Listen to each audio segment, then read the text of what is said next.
Rusty.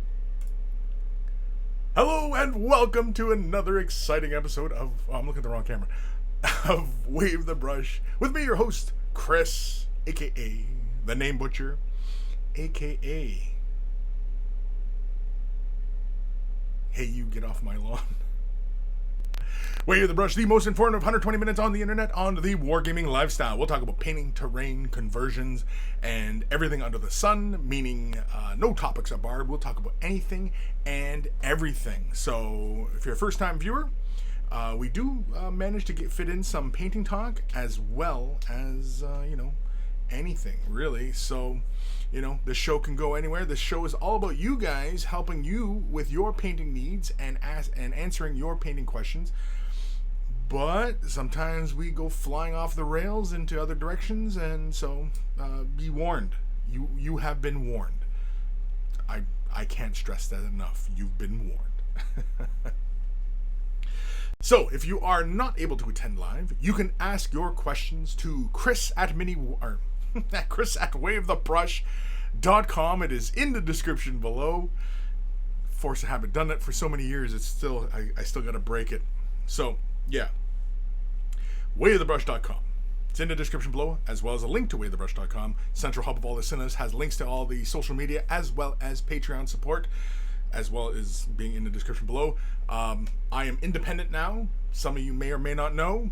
I am independent, and I want to continue producing videos and such, and so I am looking for your support to help me continue that vision. And this coming Tuesday will mark the beginning of Fresh Tips, which will be a brand new tutorial series that I have created. I'll be releasing Tuesdays and Thursdays for the time being until support is much higher, and in which case I can produce more videos more often, and as well as other fun stuff. It's not just going to be painting tutorials. It's going to be all sorts of stuff. And oh no, is this network stuff going to start over again? It was so good. It was doing so well. I don't know what the deal is. Anywho, speaking of Patreon support, so huge thank you to everybody who supports me, and a huge thank you to everybody else who is considering supporting me and is going to support me in the future. If you're not able to support monetarily, that is fine. Clicking the thumbs up, liking, sharing, subscribing, following, and all that, as well as helping on Twitch as well. All these things help and help greatly. So all it takes is a couple clicks of a button, and you're helping the channel and helping the channel grow and helping me continue to create videos for everybody. And so yeah, anybody who's not familiar with my work, if you've been a part of mini wargaming at all, you would be mostly familiar with my efforts, and if you haven't, then hopefully we're gonna learn together. I've been doing this for 8 years. I've made tutorials for 8 years, and I like to think I'm pretty competent at it, and so I'd like to continue. And so with your support, I will. Also, a big thank you to Guymere Alfer, aka Carl, aka Beer and Blood Bowl. That's his YouTube channel, Beer and Blood Bowl. Check him out if you love yourself some beer and you love yourself some Blood Bowl. Beer and Blood Bowl is where it's at. It's at. Like, that's it. Right there. No other place. Right there. We always say thank you to Carl for taking the time out of his busy day to create the email jingles that play before the email segment of the show, as long as I can do the show today. And so, yeah. Who's joining us here? I can see Dark Commission. Hey, Kris and Monkey Folks. Enforcer. What a good monkey folk. Quirk. Oh my God, it's starting. Anthony B. My phone blew up. I know my son was in here just before I come live here. Antonio Brown got released from the Raiders. And now Wave the Brush. Awesome day. Also, Shotgun Beers. George Hins over on Twitch. Hi, Monkey Kink. Monkey Kink. Captain Let's Dance. Hello, monkeys. Hello. Kevin Cabal. Happy Saturday, all. Sir Peanut Butter. Morning, Peeps. And Kris and Peeps. Connection seems fixed. At the moment, it was. And now I can see, yeah. No, I can still see frickin' fricks, a bunch of fricks. I'm thinking, I'm under attack. I might be under attack. Because it was fine all morning. I did tests all morning to see if everything was okay. And everything was fine. I did streams. I did test streams. And it was fine. Then I streamed for a few minutes and it's kicking out. I think I'm under attack. I think I'm going to need to run a packet sniffer and watch and see if what IP is showing up that's constantly bombarding my connection. Because if I find that person, if I am under attack, oh, you bet we're gonna have issues. Unless, of course, they're all the way in Russia, in which case, I don't know. Kevin Cabal, oh, we're ready that one. Nathaniel, hi, Kris and Monkeys. Hi, Nathaniel. Are the connection problems solved? No, they're not solved. Right now, it seems to be okay, but it'll dip out periodically, I think.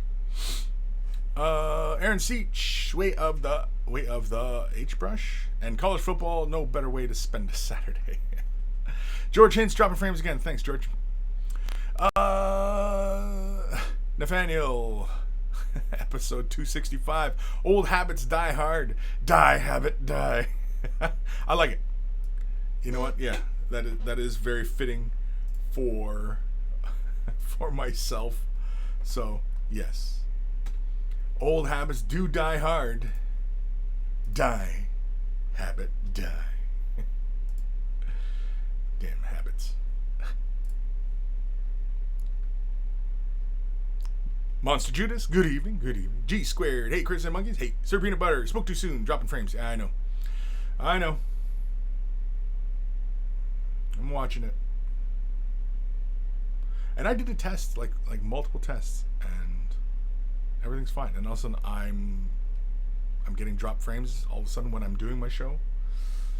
It seems kind of hilarious. I'm sure. The Monster Judas, internet for the internet god. The Kinjin, morning Kris, morning Nitfink. Hello everyone, hello Nitfink. Enforcer, it's the Russian bots, man. Gotta get the tinfoil hat for your computer. I do. I gotta get a tinfoil hat for my computer. I do. I believe you. Quirk, you would want to sniff some packets. Yeah. I had one when I was more into when it was really a hobby of internet security. You know, breaking through firewalls, breaking into computers, that kind of stuff. It was a bit of a hobby. Yeah, so I got very familiar with, because I was, at the time I was using Linux all the time, which is a fantastic operating system to hack other computers, essentially. And so, yeah, it was a hobby. It was just a hobby. It's not like I was out there actively, destroying people's computers or anything like that. I wasn't that kind of guy. I just was curious, see what all the hubbub was about. Sir Peanut Butter, we have monkeys in Russia. Just saying, we do have monkeys in Russia. Are those monkeys trying to screw with me? Are those monkeys having fun with me? Is that what's going on here? Fethor. Hey Kris. First time I've caught Away the Brush live. Good morning from Savannah, Georgia. A little bit under weather. No, Georgia wasn't hit by any of the hurricane. It was all Carolina, wasn't it? Yeah. The Carolinas. So, yeah. Well, welcome, Bethor. I think I've read the name once or twice. But anyway, Nathaniel, sniffing packets is a smelly job. You'll need a nose filter. Pete Peter, hey Kris, hey monkeys, hey. David Vaughn, morning Kris and monkeys, morning. Lord Krabby, sup Matter Flowers, sup Lord Krabby. Lazy Monkey, don't sniff packets, snort them. You get a better buzz. Yeah, I am. All right. It's good advice. Stop sniffing the packets and just flat out snort them. I hear you. Sir Peanut Butter, Black Hat Kris. I like to think I might have leaned a little bit more to a white hat. It's probably more of a red hat, but no, actually I didn't really do a lot of coding or anything like that. Again, it was just a hobby. It was just a hobby. It was something I was interested in. And, as I was in the Linux environment, it's kind of hard not to, do all that. And it was fun. It was interesting. It was educational as hell.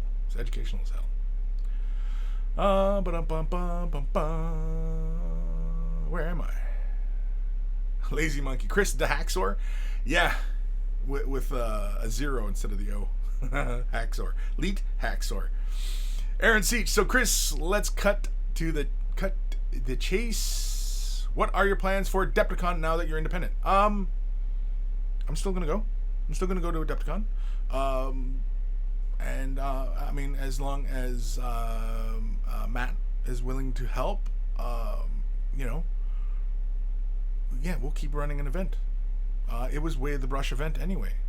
There was no affiliation with Mini Wargaming as far as that event was concerned. Our big game that we play at Adepticon, that was all us, man. That was all us. So let's keep doing it. Let's keep doing us. Let's keep doing us. You do you, I'll do us. Nick Marchand, it seems the machine spirits have been appeased. Yeah, for the moment. I seen a little spike there, but yeah. So be warned. I'm going to try and quickly get through today. I might do a little bit short today, as I do have a video that's going to go up on Twitch. So for anybody who's on Twitch, shortly after this stream, I will be premiering another stream, which was what I was intending to do yesterday. Was basically what I'm going to do, and I'll tell you guys here on YouTube, because everybody wants to know, right? I mean, so anyway, Friday, I'm thinking I'm going to do Twitch streams Friday, where basically all I'm going to do is work on projects, personal projects or whatever. Not to take like commissions or anything like that, because I'm not doing commissions. I'm not taking commissions. I mean, you'd have to offer quite a bit for me to want to even think about taking commission. It's not going to happen. Don't get your hopes up, kids. So anyway, so Fridays, I'm thinking Fridays are going to be Twitch Fridays, and it's just going to be project day. Probably stream for an hour, maybe more, probably a lot more, especially if a lot more of you start tuning in, start keeping the conversation going while I'm painting. We can ask questions, we can talk about painting, we can talk about anything. It's not going to be like this, where we're more focused at kind of answering questions. I'm not saying it's going to be that, but it'll be live, and it'll be goofiness and stuff. And so yeah, it'll be fun. It's going to be fun. It'll be just me working on my own personal projects. It's not going to be focused on trying to show you any kind of particular thing, although I might end up showing you something. Who knows where it can go. But that's entirely it, is just me getting projects done, because I have huge amounts of projects. Not huge. Well, actually, no, because I've got like two. I've got Kingdom Death models to get done. I've got Creature Caster models to get done. I've got a bunch of Eldar Wraith stuff to get done. I got Deepkin to get done. I got my Blood Bowl team to get done.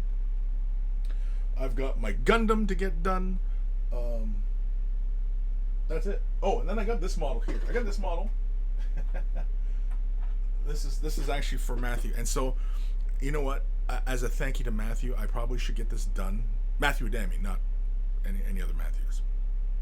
Captain Fuller, as he's known in Discord. Yeah, he threw this in my luggage. I think last Adepticon or 2 Adepticons ago. I can't remember. But yeah, so I still have it, Matt. I still have it. I still got it, buddy. But so, as a thank you to him, I may try and get him done, and I'll do a nice paint job on it. And so, yeah, that's what I'm thinking. Okay.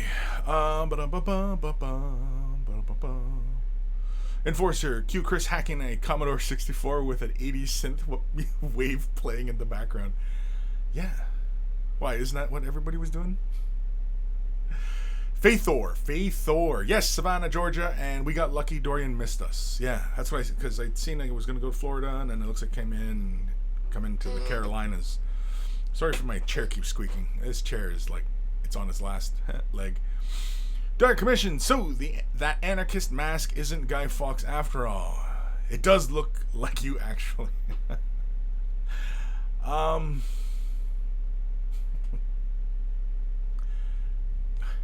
got nothing. David Vaughn, gray hat. Yeah, gray hat. There we go. But I'm a hobbyist. I wasn't like an actual, like, because my coding, I mean, like, it's Garbo. It's Garbo. Enforcer, Way of the Brush 265. Doing us like a hard old habit. Nathaniel, you, episode 265. You do us, we do you? Wait, what? Nathaniel, Twitch stream is a paint-along stream?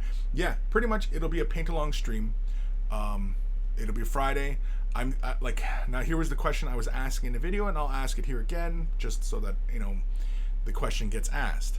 But basically, should I do the stream in the day or at night? Because I did the stream at night, and I was planning on doing it tonight, but I was planning to do it in the day, but I was having issues yesterday, which I'm still apparently still having some issues. And so, yeah. I could do it both, but, you know, it's a long ass day.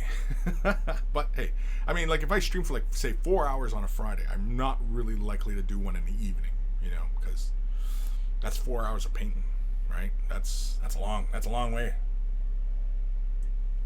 But yeah, so I posted it. I'm gonna, after this stream on Twitch, will be that what I recorded last night, because I had to do it as a pre-recorded just so I can get the ball rolling on this. But yeah, so Fridays are gonna be Twitch Fridays. I'm gonna stream on Friday Twitch, and I'm thinking, like, if I'm gonna do it on a Friday, if I'm gonna do it in the day, I'm probably gonna start, say, like maybe 10 in the morning my time, local, which is, I don't know, afternoon, I think, for Europe, late afternoon, depending where you are in Europe.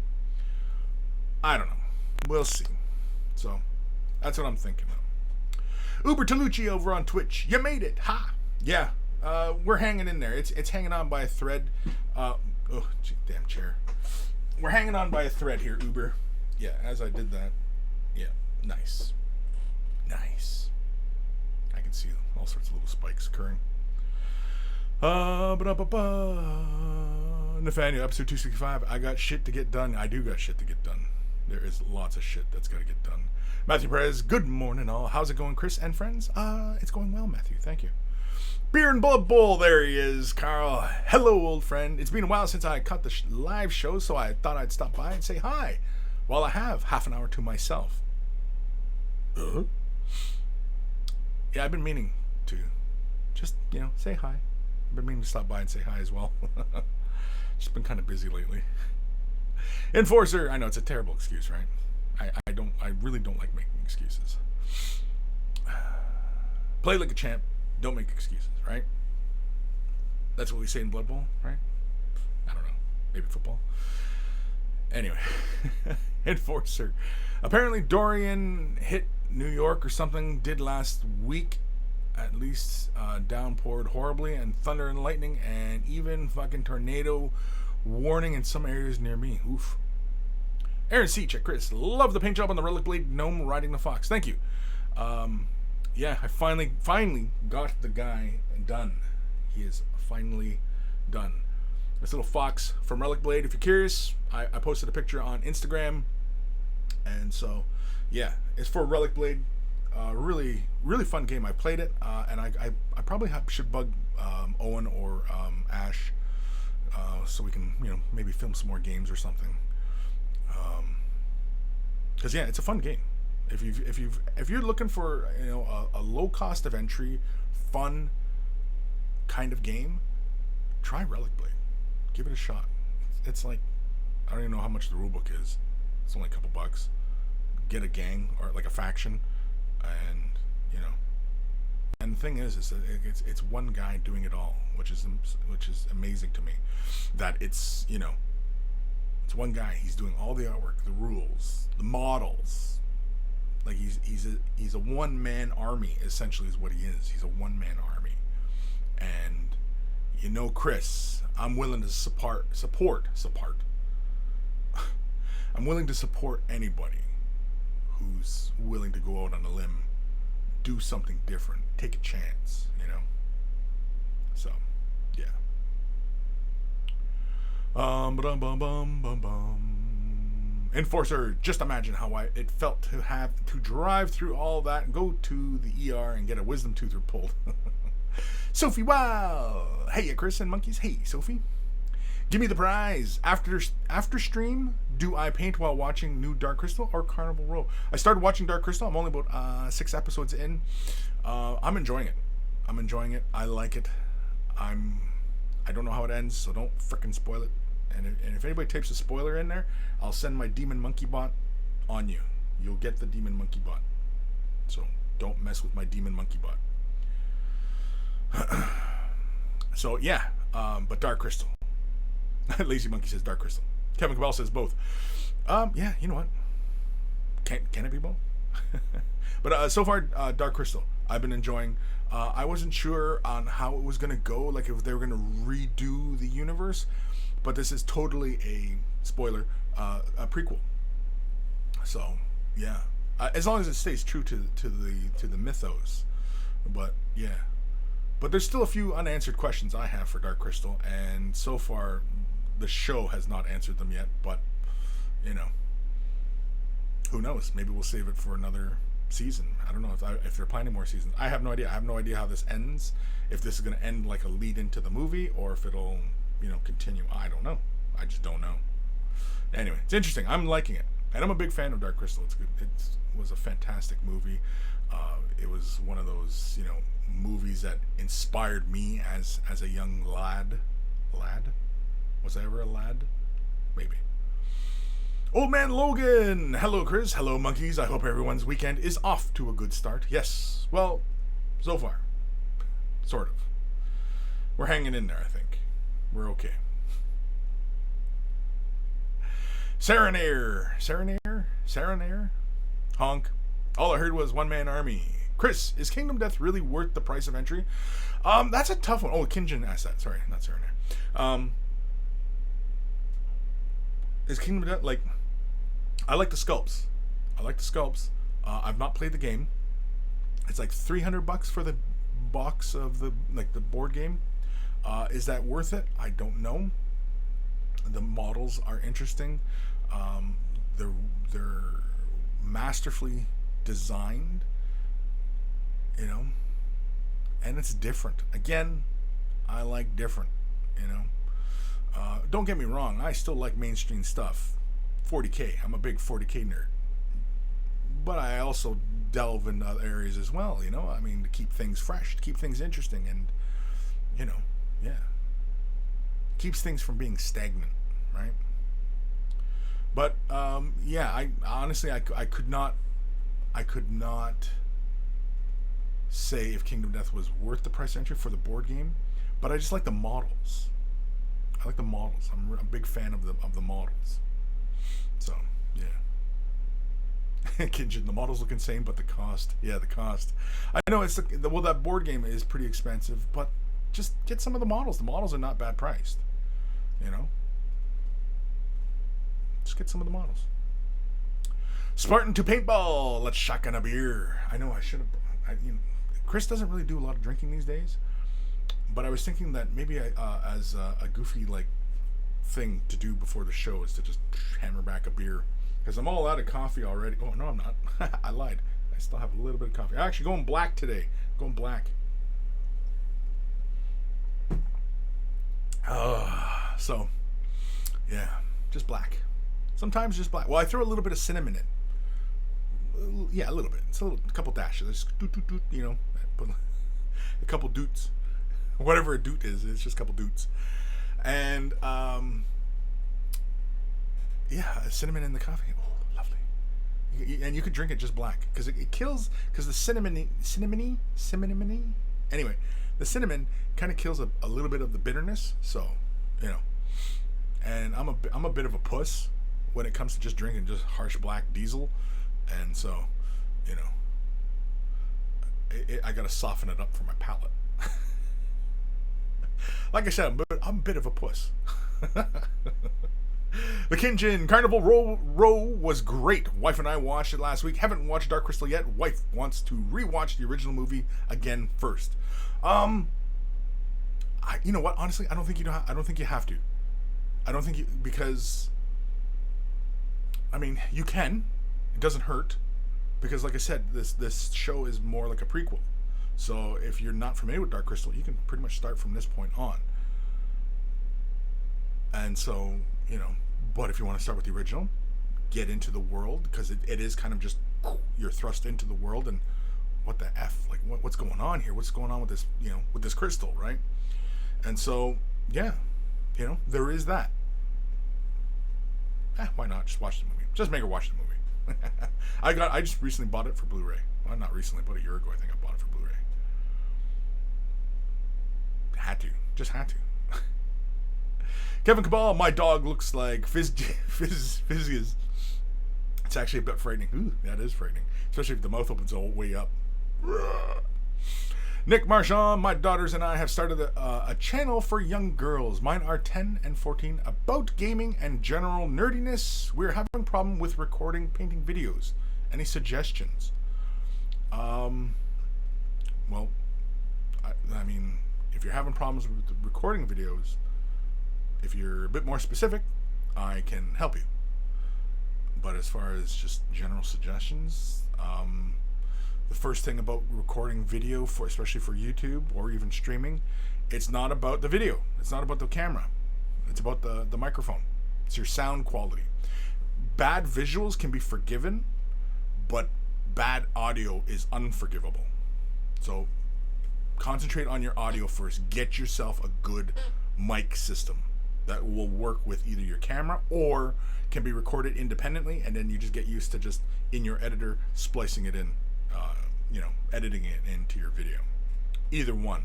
Concentrate on the audio first. As a general, this goes for anybody who's recording any videos, either for streaming or for personal or whatever. Yeah, audio is key. Audio is always key. Bikasu, Dark Crystal is the story I wanted Game of Thrones to be, with actual fantasy and any political intrigue resulting in justice fairly quickly. I'm looking forward to season 2. Okay, well, don't ruin it. Don't ruin it. and if Bikasu, you type any frickin' spoilers in there, I swear to God, Demon Monkey's coming for you. The Demon Monkey will come for you. Especially because you're on Twitch. Demon Monkey will come for you. In fact, here, Demon Monkey. Let's go. Command.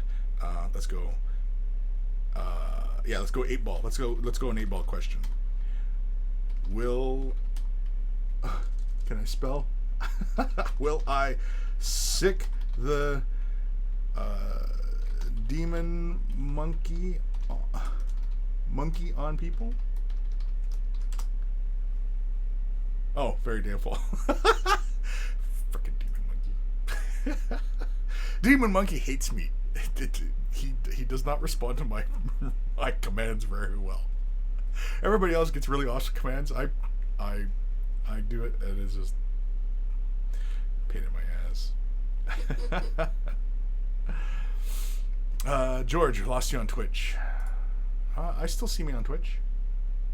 The stream might have cut out a couple times. Yeah, the drop frames are building, but it's not like, as I'm watching my little indicator here. Yeah, not much I can do other than stop the stream. I mean, George, you want me to stop the stream? You want me to stop the stream? I'll stop the stream, George, if you want. It's up to you. Old man Logan, sorry I have to spoil it for someone, but no. Jacopo Manglio. Hi, Kris. Hi. Ditto Shuttlegate. I just now paused the Dark Crystal episode 1 to watch this stream. I'm only episode 6, so yeah. Spartan 2 Paintball Way of the Brush episode. I'm taking it black. I'm taking it black. My coffee. Taking it black. The coffee. Nathaniel, Kris, since my army days, I can't drink coffee in any form but pure black.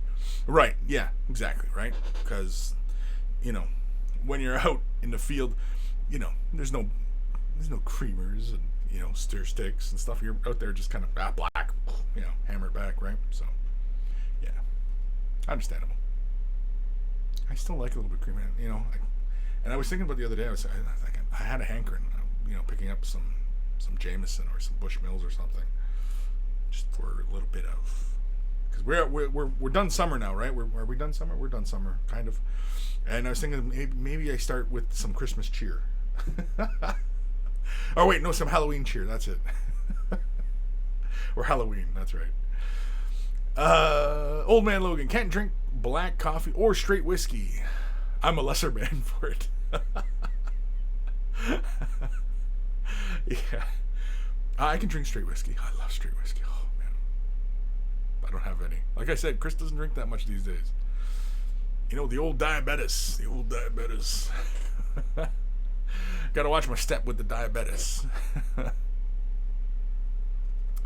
Sophie, wow. In this, is the series made the same way as the movie? I've not seen any of the series. The movie or the series, it's in the same style as the movie.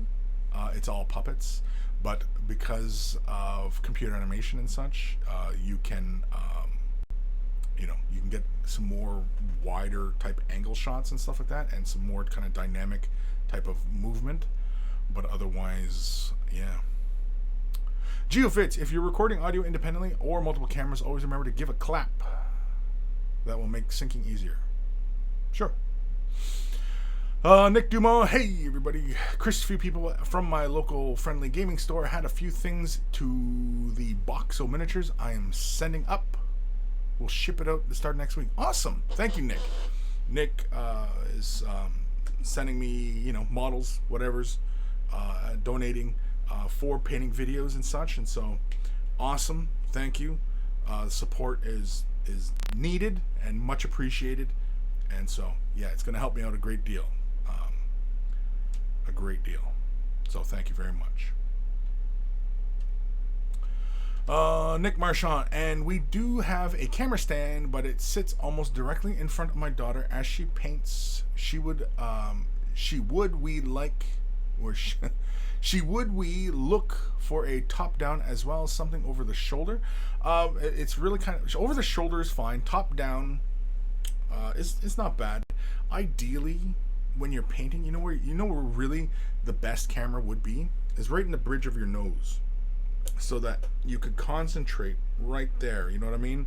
And the viewer could experience it in full blast. Because in my many years of creating video tutorials, painting tutorials, a lot of times I've had to sit like this and paint this way.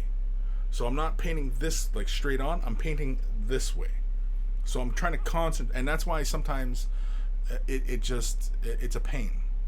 It's a pain trying to create painting tutorials, because even like a top down, you're still kind of like this, right? You're kind of like, you're not comfortable. You're not comfortable. You're not going to be comfortable painting. If you can't paint for any length of time comfortably, it's going to be a huge pain. So, and that's 8 years doing this. And I mean, is my back messed up? No, it's not messed up. I had some problems a while back. But since I started dropping some weight, it's been better. It's been better. So, but otherwise, yeah. Just over the shoulder is kind of where I would go. Again, it all depends on what you have available, like what kind of camera. Because I mean, like if you have like a DSLR that can record, 1080p type video, it doesn't even have to be 1080p. It could be 720. And it has like a nice zoom on it, and it stays nice and sharp. Yeah, you could have that camera over the shoulder, zoomed in, have whoever's filming, rest their elbows comfortably, and stabilize. Have a frame so that the person who's painting can see what they're doing. And yeah, there's a lot to it. It's a lot to it. It's a lot of practice and figuring out where you want to go with it. You know? Man, where am I? Kevin Cabal, drunk painting is a thing. Yeah, I don't know about drunk painting. I don't know if you guys want to see me drunk painting. Because if I was drunk on a stream, who knows what I'll say. I might spill all sorts of beans. Lazy Monkey, email time? Yes, it is getting close to email time, especially since, the drop frames, it's not fast. Oh, as I say that, it's going to drop frames. But, yeah, I don't think I'm going to run the stream too long today. Yeah, I don't know why it's a pain in my ass. You know what, though? Last couple times, I'm going to try this. It's kind of warm in my office. I'm going to fall out of frame here for a second. You know what? I'll put this placeholder here. I'll be right back in 2 seconds. I'm not turning my mic off. I'm just going to change things up. I'm actually going to see if this makes a difference. I switched my workflow around a bit. And so, because I've incorporated a additional camera to my painting setup here for the videos. And anybody who's watching the Twitch, the Twitch, oh, freaking chair, I swear to God. Anybody who watches the Twitch video after this stream, you'll get to see, because I changed things up a bit here. So, anywho, where am I? It's gonna get warm in here for me though. But I turned my fan around because that was the one funny thing, was that I didn't get any network issues, and I'm wondering because I've made a few changes here, but regardless. Anyway, Monster Judas, you almost skipped my birthday, Halloween. Oh, like talking about, yeah, okay. Halloween, yeah, Monster Judas, happy birthday. Preemptively, because who knows, I might forget by the time Halloween comes around. Pikachu series has a mix of puppets and CG and great transitions between them. Yes, definitely. Oh, definitely. Yeah, definitely. The show is really good. But what I really enjoy, I'm looking at the wrong camera again. What I really enjoy is that it stays true to the movie so far. So, I like that aspect, which immediately makes me, enjoy the universe all that much more.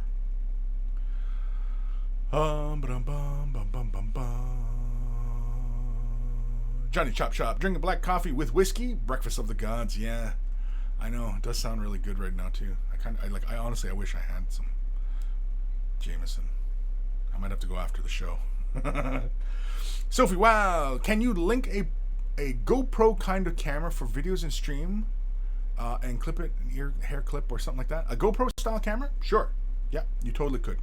Yeah, if you had, say, a head mount and you could paint with a GoPro on your head. The only thing is, though, is that with a GoPro on your head, there'd be lots of camera movement, right? And a lot of times, now maybe it's not an issue, I don't know, but I know with a lot of painting videos, you're kind of in a fixed position, and a lot of people just want to concentrate on the model. Whereas if the background is moving around, and there's a lot of things going on, it might be kind of disorienting for a lot of people. I don't know. I have not done it. I've not tried it. And I don't know if there's many tutorials out there that there is a lot of camera movement. If anybody knows of any painting tutorials that have tons of camera movement, deliberately, let me know. Spartan to Paintball, what about a GoPro mounted on a headband? Yeah, that's what we were just talking about. You guys are all having the same ideas. Yeah, Sophie, same idea. Great minds think alike, I guess, right? Nick Marchand, we do have a good Sony Alpha DSLR with a Gorilla tripod. We got the setup because my oldest daughter does movie monster makeup and she wants to do tutorials of monster movie makeup. Very cool. Send me a link, Nick. Send me a link of your channel. I'll give it a look. Yeah. That's very cool. Doing those kind of tutorials, is that the tutorials you're talking about, doing the monster makeup? Oh, very cool. Yeah, definitely. My daughter, she loves JoJo, the anime. and so she's been really hooked on, you know, looking at like cosplay, JoJo cosplay, and like there's this one artist, she does like a lot of the characters from JoJo, and the makeup is just awesome looking, and so you know, yeah. So who knows? There might be a father-daughter cosplay thing in the future. That again depends on support, because if I got to go find a real job, then you know it's going to be a little harder to do. Nick, thanks everyone for the awesome tips on audio. We will be stepping up our audio game. Yeah, definitely. Yeah, it's not your camera. Even if your camera only does 720, doesn't matter. Doesn't matter. It's if your audio is crackly and you know, like you don't have a windscreen, you're shooting outside or something like that, and it's just, you know what I mean? Like that's why, like for this show, I'm using a Blue Yeti, which is one of the better mics. Even the regular Blue mic is really good, but if you're recording video, and you know you want to find yourself like a little shotgun mic, Rode makes really good video mics that'll plug into DSLRs and stuff like that. Just get yourself one of those. Just up that audio game. Everything's about the audio. Despite video being the format, audio is key. Audio is key. So yeah, so I don't think that's helping me any, because I'm still getting lots of drop frames here. Fucking piss me off, man. Reziel over on Twitch. Yo. So I think we will. The Bad Edge. I love your the way your streaming problems keep giving us free frames of you pulling funny face. Does it freeze frame and it just kind of, you know, yeah. The Kinjin, not a huge issue by any means, but your fan is adding background drone to the audio. Yeah, I know. I mean, look at it. I'm already. I stopped pointing the fan at myself, and I'm sweating. It's warm. In my basement, it is warm. I already went on about this. Let's do an email, because we can, and because who knows how long this stream will go before it poops out on me. Because that's always a thing. Lewis, Sappin, and Kris, how are y'all doing? Doing well. Johnny Chop Shop, pulling funny face, Kris? Pulling funny faces, yeah. Kinjin, I only realized what it was when you went off camera a couple minutes ago and you turned it off for a second. Well, I changed the direction, so it might be a little bit less noisy. But yeah, it's a fan. Because, like I said, like I'm sweating right now. I'm sweating.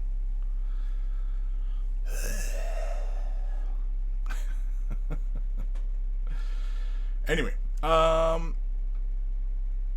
Matthew Perez, it's only 45, but always a good time for an email. Yeah, definitely. Well, I have a lot of emails, and keep sending those emails in. I keep looking at the wrong damn camera. I've got 2 cameras on the go.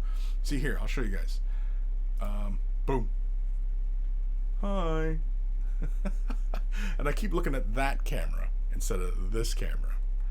So, I keep looking at my screen too, so my eyes are all over the place. Thankfully, I don't have like the 2-eye thing going on. I know some people out there, they got like, you know, I don't know if it's a lazy eye or if, you know, but anyway. It's like, Kris is making fun of my eye, man. The hell? If you're wearing headphones, turn them up or down, because here it comes. We're doing emails. And let's blow some eardrums. Yeah, this one. Email time. Email time.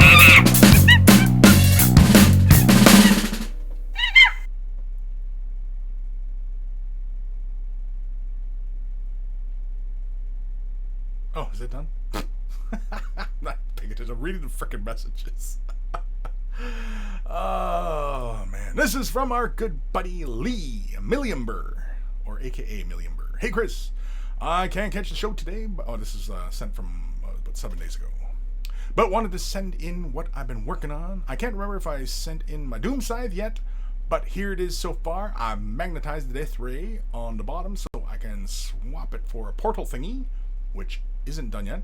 I've thought about trying some OSL for the guns, but I'm afraid of overdoing it. I don't like a ton of OSL. Below that I have an Orca Painboy. I played with the GW Blood for the Blood God and a Blood for the Blood God paint a bit to make him look messy. Thanks and enjoy. And so let's have a quick looky-loo at his side. Let's go this one. No, this one. I'm messing it all. No, that's good. We'll leave it on this one. Maybe we'll zoom in. Can we zoom in? Zoom in. Oh, you son of a... Zoom in. Oh, I hate my life. Anyway. Here's his Doom side. He's got the portal thingy and the death ray thingy magnetized. Very interesting.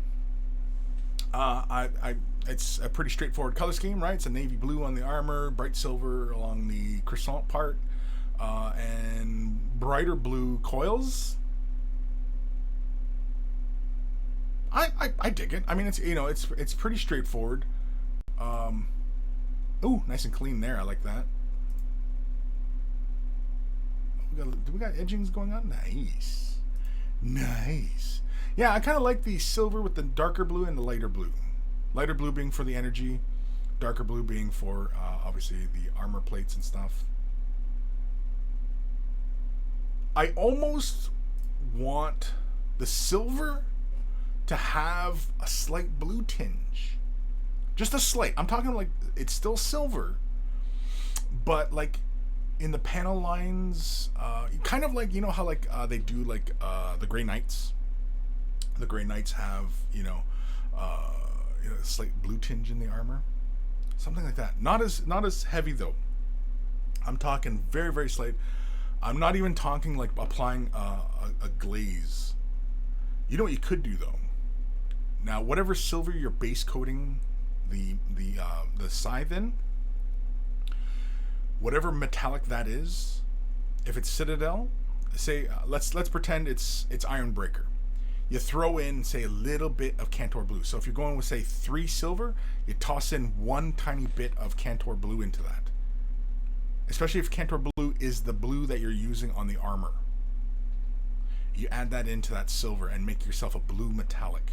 Just a slight. It's just ever so slightly.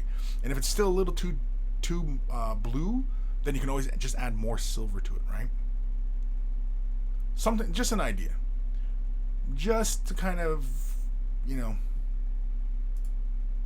mix things up a bit. Nice and clean though. I like it. I like the silver. Don't get me wrong. I like the silver. Man, I wouldn't trust this doc with anything, man.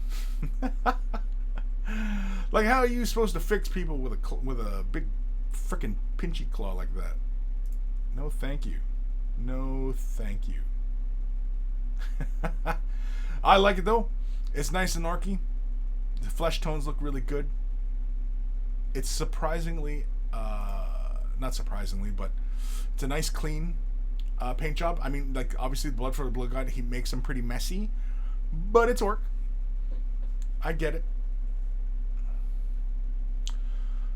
In your vials, I don't know if you're done your vials, like on his claw and on his backpack.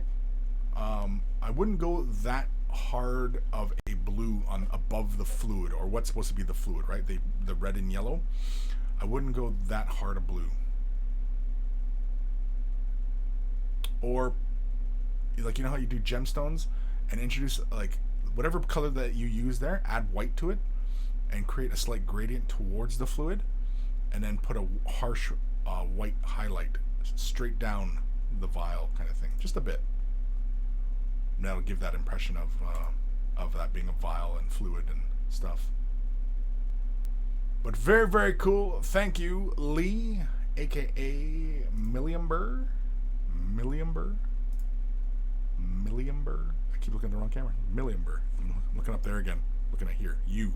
Looking at you. Right. Boop. Boop. Boop. Frickin' hell. I'm just looking at my signal strength. It's just pissing me off. I know I've been meaning to contact the my service provider. I still haven't done. I just don't freaking want to deal with it. Because they're gonna run me through that stupid ass playbook that they have, and I've already done all that.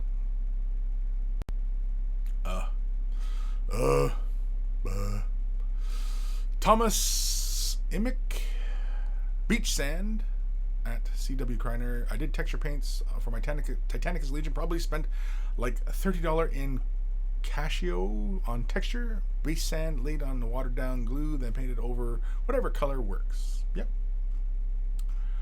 I don't know what the hell we're talking about here. Nathaniel, give it a filter with a heavily thinned down Ethermatic blue. I liked where he was going with the metal and the blue. I liked that shiny metal with the opaque blue on it. I like that look. That's why I was saying introduce the blue into the metal. Now, introducing the Ethermatic blue into the metal, it may work. It probably should work. It'd probably be better in a more of a kind of 1-to-1 type of mixture. Maybe 2-to-1, 2 metal to 1 Ethermatic.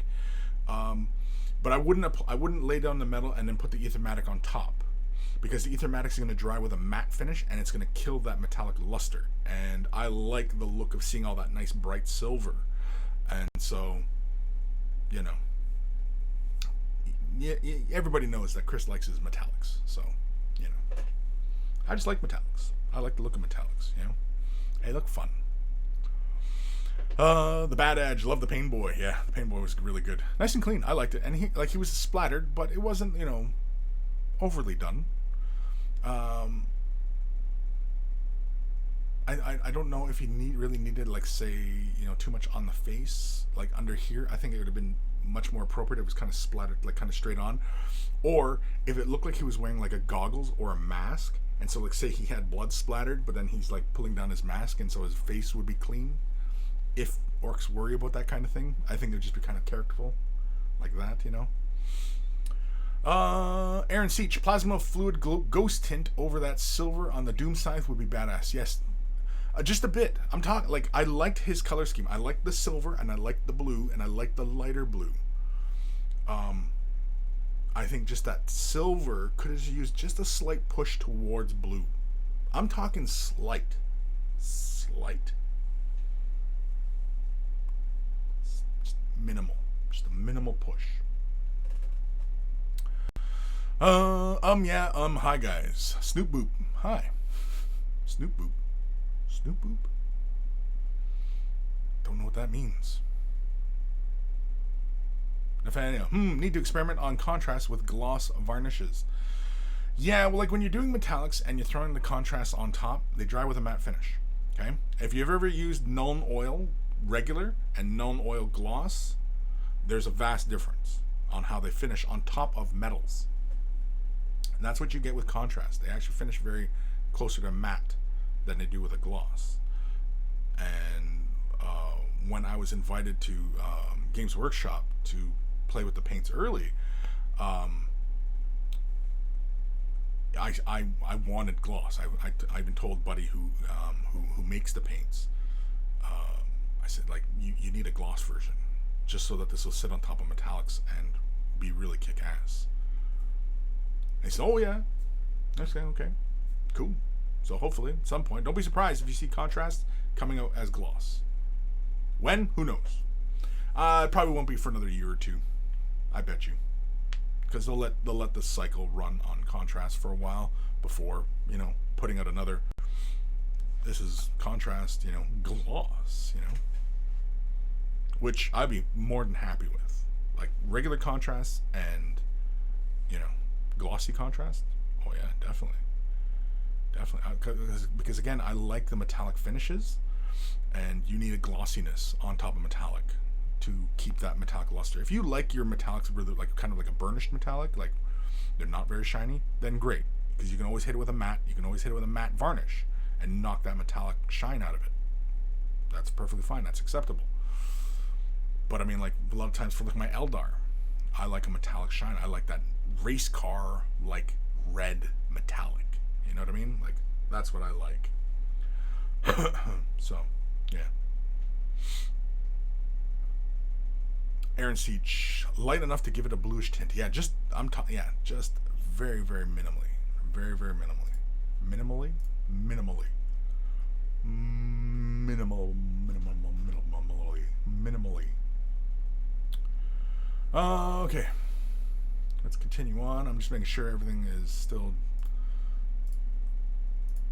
running. Everything's good for the moment. Yeah, so we're gonna get to another email here in a second here. The bad ads, you booped our snoops. Dark Commission, my snoops are well and truly booped. Boop. Old Man Logan, in the spirit of everything under the sun, thoughts on Antonio Brown? Go. I think he is. He's busted in the head, and it's probably why he thought it was a great idea to leave the Steelers. I mean, you know, because yeah, he's completely screwed himself with the Raiders, and you know, I mean, Alex, my boy, he's laughing his head off, but I mean, it sounds like the man might have brain damage, because he did take that big hit last year, right? Last year, yeah, it was last year, and yeah, so I mean, he's already gone from the Steelers. I mean, that's already done. They've already got, you know, their replacements. So I'm not, as a Steelers fan, I'm not worried about it. You know, just feel kind of bad for him. You know, because he's going crazy. He's going crazy. Something in his head is broke. Nick Marchand, my 10-year-old, has been loving painting with contrast. Her entire Ghost Archipelago crew is painted with contrast. Cool. Faithor, I've been experimenting and making my own contrast recipe with matte medium and inks. Think I'll try some with gloss medium, see how it works. Yeah, if the formulation of the ink, like you have to go to the manufacturing. You have to be dealing with the pure pigments to make something truly gloss. You can't simply add gloss to a matte product, because you're just gonna end up satiny, and if you keep adding more and more gloss to it, all you're gonna do is thin it out. It has to be done at the manufacturing process. If you have the pigments and you have the gloss, right, it'll work. But otherwise, you know, no, it's not. And I mean, yeah, making your own contrasts, like, yeah, I've been showing that for years. You know, I mean, all you need, well, I keep it in this bottle, but all you need is Liquitex Flow Aid. Add it to any color. I have a video on this channel turning any color into a shade wash. And yes, it'll work with inks. It'll work with whatever. Been doing it for years, man. And of course, anybody who's, you know, was following my work for painting tutorials, I've been showing it for years. Nick Dumont, do they have a gloss medium to add to contrast? Yes, but like I said, it's already made as a matte. Adding gloss is only going to thin it out and give you a satin. Andrew Miller, Kris, how is it? Sorry to hear about the snafu with Mini Wargaming. Wasn't a snafu. I was let go. But I'm digging the positivity. Major changes such as this can be scary, but with the right attitude, you'd be amazed at what you can accomplish. Well, thank you, Andrew. Yes, thank you. Yeah, I've been very positive about everything. You know, like I was not happy at Mini Wargaming near the last year or so. Just you know, I was almost at this point already months ago. So, you know,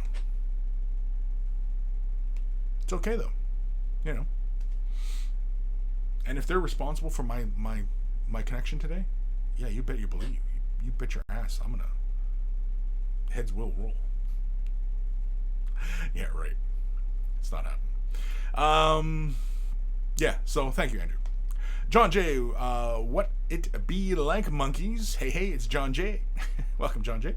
Lewis, I find white ink is great for zenithal highlights as opposed to just normal acrylic white. Goes on way smoother. Yeah. Through the airbrush? Oh, definitely. Yeah. Definitely. Old Man Logan, for metallics, I've been experimenting with satin varnish. Sometimes a gloss varnish looks a little too wet, in my opinion, but satin doesn't quite cut it either. Yeah, it's whatever you want. I mean, like, if you want it more like a burnished metal, like you still want to use metallics, but you don't want it shiny metal, yeah, you hit it with a matte and it looks kind of burnished. Hit it with a satin, it's kind of in between. Race car finish, gloss. I personally like gloss. I paint a lot of Eldar, so I like them having that kind of slick, fast kind of look. Just personal preference. Doesn't mean that's the way it's got to be done. Just personal preference. Old Man Logan, Mini War who? Never heard of him. Faithor, I know you've been doing it for years. Who do you think gave me the idea? I don't know who gave you the idea. Yeah. But yeah, Liquitex Flow-Aid, man. That's fun. I know there are other Flow-Aids out there. I'm not 100% sure. I've not done a side-by-side comparison of different Flow-Aid products to see how they all compare to each other as far as what achieving our desired results. I have not done that. But, you know, I often recommend Liquitex. I'm a big fan of Liquitex products. Their paints, I've been using their paints to do my canvas pieces. Been using their paints for that. And, you know, I like Liquitex. I like Golden too. I use Golden airbrush, their high flow line. I use that through the airbrush. I paint miniatures with that stuff, you know. I use all sorts of paints. It's just paint, people. It's just paint. Water-based acrylics is just paint. That's all it is. As long as you're not trying to mix oil paints and water-based acrylic paints, you're fine. As long as you're not trying to mix, you know, water-based acrylics and, you know, solvent-based acrylics, you'll be fine, you know. It's just water-based acrylic. If it's water-based acrylic, you'll be fine. You know, it's not rocket science. It's not gonna, like, the shit's gonna explode on you or anything like that. You know, it's not like, you know, load it into your airbrush, you know, blow up. It's not like Die Hard. You know, when they mix the two chemicals together, blows up. It's not like that. Oh, this chair! I swear to God. C.W. Kreiner, new pics of the Bone Reapers on Community. October can't come soon enough. The Bone Reapers, a reaping of bones. Nick Marchand, your videos were the only ones I watched related to MWG. Yeah, I know. A lot of people have voiced that, and you know, yeah. Oh well. And if you still have your account, by all means, you know, hang on to it, right? Because I mean, if you're, you know, the information there, it's just navigating it is a huge pain, and you know, in the past, I've talked about, you know, okay, well, here, let's navigate how you find the video that you're looking for. Now I'm not there, and I'm not going to retag those videos, so who knows? That library system is probably going to fall apart. No, it's not going to fall apart, but it's just not going to get tagged properly. It's going to take a long time for somebody to go through and properly tag everything that went on in each video. Over 1,000 videos, man. But that's okay, because that's the goal of this channel and Patreon support, as I can rebuild it, because all that information's right here, right? The libraries, that library there, that's fine. I can always build another library. I have the skills and the knowledge to build another library for you guys, and I can put it all on YouTube. With your support, I can put it all on YouTube. I did consider doing like a paywall type thing on my website for waythebrush.com. I did consider that, but it seems like everybody supportive of the Patreon thing, and Patreon support has been great. And again, I'm not at the point yet where, you know, everything is cemented that I will be able to continue this. So again, with everybody's support on Patreon, and if you're considering Patreon support, please, because, you know, I would like to be able to put the entire library that's up here out there for everybody, and the Patreons can do that. You as a Patreon can help me. Lewis, I've used Tamiya semi-gloss clear on metallics a few times and it works great. Yep. Oh yeah. Yeah, like the clear colors, like the red, the green, blue, all the Tamiya clear colors, phenomenal on top of metallics. I did, well, he's not here right now, he's over in the other room. I did my Autark jet bike, and I did that chrome. I used, did I use the Spastics, or did I use Maltau? One of the two chromes, anyway. And then I laid Tamiya clear. Yeah, looks nice. When you see it in person, on camera, not so much. But when you see it in person, you see it's like metallic, chrome red. It's really nice. I like it. It's one of my favorite models, and it's an old school model too. Anyway, oh, excuse me, Lazy Monkey. Funnily, I ended up here because way back I got into watching Ash's battle reports. That's who I found.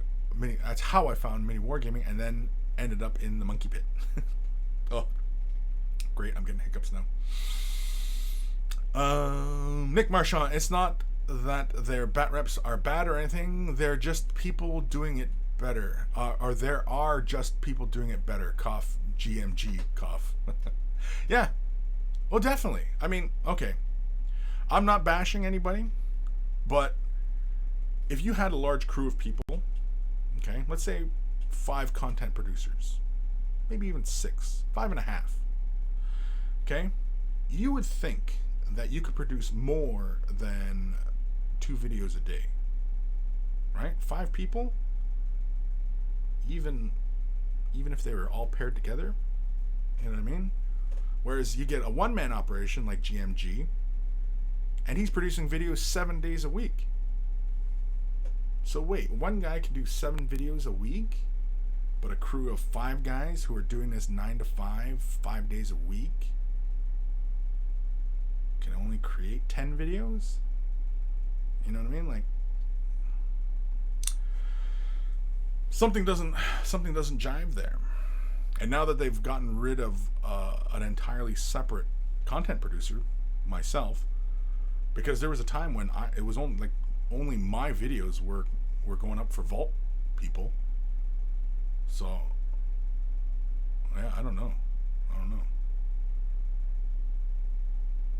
It's just kind of funny. That's all. Not to bash anybody, but I find it funny. One man can do 7 videos, have content for 7 days. Yet a crew of 5, 5.5, 6, 7. If you don't count that it's a video editor there as well, you know, should be a lot more content coming out of there. Should be a lot more. Lazy Monkey, you can do better, library, because after dealing with the last one, you already made a lot of the mistakes, so you don't have to make those again. I'm fine making mistakes. I'm fine making mistakes. And I always recommend to you guys, don't be afraid to make mistakes. Don't be afraid to try and do something different, off the beaten path. Try a different technique, try a different product line, try a different brush, try whatever. Just try. If it fails, fine. You learned something. You learned. Because I can tell you all the steps on how to do something, but it's not going to get cemented into your brain until you try it and you make a mistake and go, oh, okay, I see what he was talking about here. I see what he's talking about. I get it. Right? I can tell you all the live long day, every step of the way. But until you do it, it's not cemented up here. So, yeah. But yeah, you're right. I can make all new mistakes, and that's fine. And yeah, I will make new mistakes. Right now, my production hasn't been that high because I've been messing around with efficiency as far as filming things are concerned. So there will be right now, as far as how the fresh tips look, there will be a slight inconsistency as far as how they look, because I'm trying out different techniques for how I'm making them. And it's because basically what it is I don't have the camera that I used to use, which is a little Canon XA10. That's what I used to use, and I had a nice little adapter for it, and it gave me a really great focal length to film. And I don't have that camera anymore because it was property of MWG, and you know that obviously stayed with them, right? And so the camera right now, like I've used like a webcam, I've used my DSLR, you know, and I've been just trying to out different things with my available technology, right? And so, yeah, you will notice an inconsistency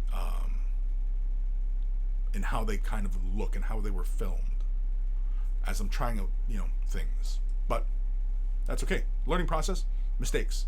Learn from them, keep going forward. Lesson for you. A life lesson for you. Old man Logan, if you rebuild it, they will come. Rezil, you forgot about Twitch comments. I didn't forget about Twitch comments. Why? What about Twitch comments? I see Twitch comments.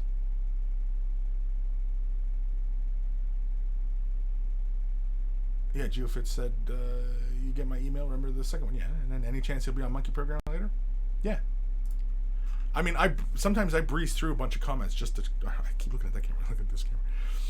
I breeze through the comments. I mean, if it's not something terribly relevant to what we're talking about, sometimes I'll blow right past it. Not that I'm trying to ignore you or anything like that. It's just, just the way we go. Dark Commission, is there an ex-MWG club, or aren't you allowed to talk about it? Well, it's like all clubs. You don't talk about it. Just like our monkey club. You don't talk about it. All right? If you're in the monkey club, you don't talk about it. Lazy Monkey, choices were made, and that's just that. Exactly. Yeah, exactly. Lazy Monkey, Ash is a machine. Ash is a machine. Like, it's impressive how fast he creates videos, but what's more impressive is how fast he can hammer through painting projects. That still blows my mind. That, he can just knuckle down and just get it done. I've never had that kind of, but I mean, because he worked for many years for Games Workshop, and I'm sure they beat that right into you. Like with a big old horsewhip. Get it done! Well, with an accent. Lazy Monkey. I mean, mistakes like in organizing the videos, tags, video production, etc. Yeah. Thomas Emick. Anyway. Hey, Kris, what do you suggest for paints that aren't GW to save some cash? Army Painter. They have their paint line is great. They don't cost as much as GW, and they're dropper style bottles, and there's absolutely nothing wrong with their paints. It's what's available. It's what's available in your area. I've seen people paint with Apple Barrel, the hobby craft paint. You can get it in any big box store.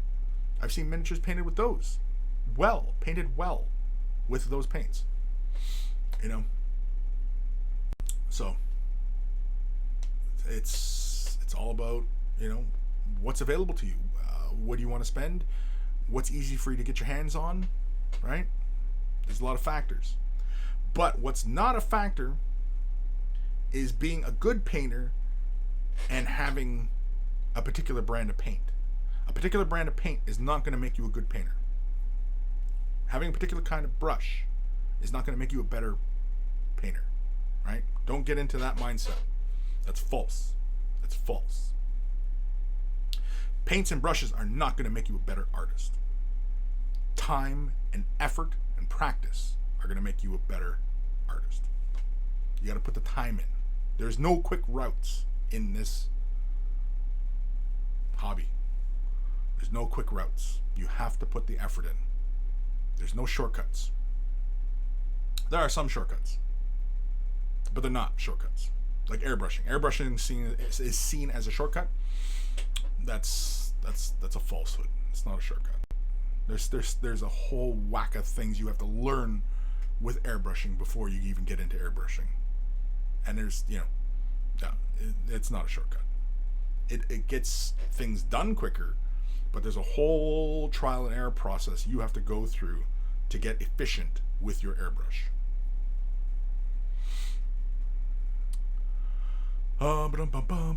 Lazy Monkey. Reaper make good paints. Yeah, Reaper's another good one. Yeah. Army Painter, Reaper. Vallejo. Yeah, of course, Vallejo. Yeah. Reaper's another good one. I forgot about Reaper as well. Yeah. And Reaper has a really interesting one with their master paint line. They got some different colors than, and they're a little bit pigmented, a little bit stronger, it feels. Reziel. Maybe my fault, sorry.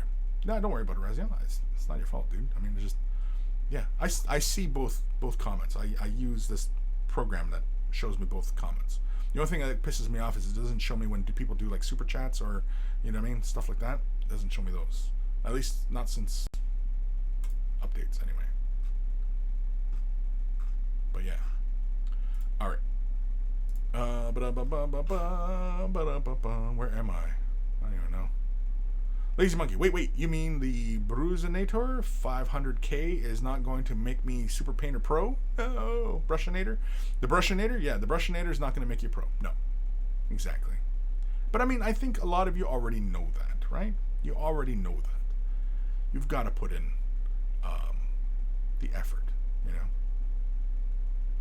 And any artist out there, miniature painter, you know, expert, experienced, whatever, they're going to tell you the exact same thing. They're going to tell you the exact same thing. There's no shortcuts. You got to put in the time and the effort. Matthew Perez, amen to that one. I'm so much happier with my cheapo synthetic brushes that have been with some mid-tier real hair brushes. Yeah. You build to a certain point, and in like you'll hear one of my biases, and I have biases of sable over synthetic, real fiber, real hair over synthetic. But in my experience, and this is my own opinion, it's only when you're getting into more nuanced type things, when you're glazing, you know, when you're working with the color really thinned out, that you want actual sable hair versus synthetic. It's just because it hangs on to the pigment better. Synthetics, it always feels like as soon as you draw in the paint, when it's in a thinned out state, and as soon as you touch the surface, it just goes and it just evacuates from the bristles. Versus with a sable hair, it draws like a pen. It hangs on to the pigment and you just work. Whereas with synthetics, it feels like as soon as you touch that surface, and it evacuates the bristles. That's why I prefer sable hair over synthetics. But I mean, if I'm using lacquer-based paints, anything harsh where I got to clean it with a harsh chemical, oh, you bet your ass I'm using a synthetic brush. So I use synthetic brush. I got a bunch of brushes. I got a whole bunch of brushes. That just, you know, the hairs are just like, where's my one here? I've got one who always gets the shit duty of playing with Tamiya. I've got like this is my jar. This is my jar of old brushes. And yeah, let me find one. Let me find my guy who gets the shit duty here. Who's my guy? Who's my bitch? Where is he? I can't find him amongst. Oh, here he is. Yeah, there we go. It's a, what is this? I think it's an Army Painter, or is it a Vallejo? This might be a Vallejo brush. No, it's an Army Painter brush. It's an Army Painter brush with the synthetic hairs, and this one gets. Ooh, something flew off it there. This one always gets the duty of playing with Tamiya paints and and the chrome paints, any of the solvent-based stuff. Yeah, this guy gets that duty. Duty. But yeah. So, synthetics. Go ahead and use them. By all means, buy them. Start painting with them. And then as you become more experienced and you start getting into a little bit more nuanced type of stuff. Because like dry brushing, I can't really see spending a lot of money on a dry brush because you're going to beat the crap out of it the first model you start dry brushing it with. Use an older brush that, you know, the bristles don't stay nicely anymore, and you know what I mean, like, and maybe they've shortened down a bit, or you know what I mean, like brushes, you know, they have like a life cycle, right? They start off really nice and pointy, and eventually they start degrading just as time passes and wear and tear. And you know, if you're using your brush, it is going to get wear and tear. That's just this fact of life. This synthetic or sable, it's just a fact of life. But you can mitigate how often you are buying new brushes by taking care of your brushes. But otherwise, yeah, you're going to end up having to get new brushes, especially if you get into dry brushing. Oh yeah, you're going to kill brushes. And I would not spend large amounts of money on dry brushing brushes. doesn't make a lot of sense to me. Because even, like, no, it just doesn't make a lot of sense. You're going to end up kicking the crap out of them. Geofits. I found that switching to a sable hair brush was extremely helpful for edge highlighting because of what you just said about the painting evacuating. Yeah, exactly. That's really the big reason why I prefer synthetic over, or I prefer sable over synthetic. Wow, I almost reversed myself on that position. Reversed myself on a position. Anyway, Nick Dumont. I use GWP3 Apple Barrel, Vallejo, Army Painter, and Reaper. Still don't have any fave line or bottle style. Exactly. Same here. I mean, okay. Like the high flow. Where's my high flow? I use a lot of these golden high flows. As you know, I'm doing airbrushing and stuff like that. I like these because one-handed, I can open it and pour in and then close it with one hand. And the new Pro Acryl line from Creature Caster, Monument. Similar type of bottle. I like that. That's a big plus for me. Is that one-handed usage, especially when you have your airbrush. And boop, boop. You know what I mean? You can just put it down, grab it. No, need a little bit more. Boop. You know what I mean? You can work through especially if you're in a fast workflow.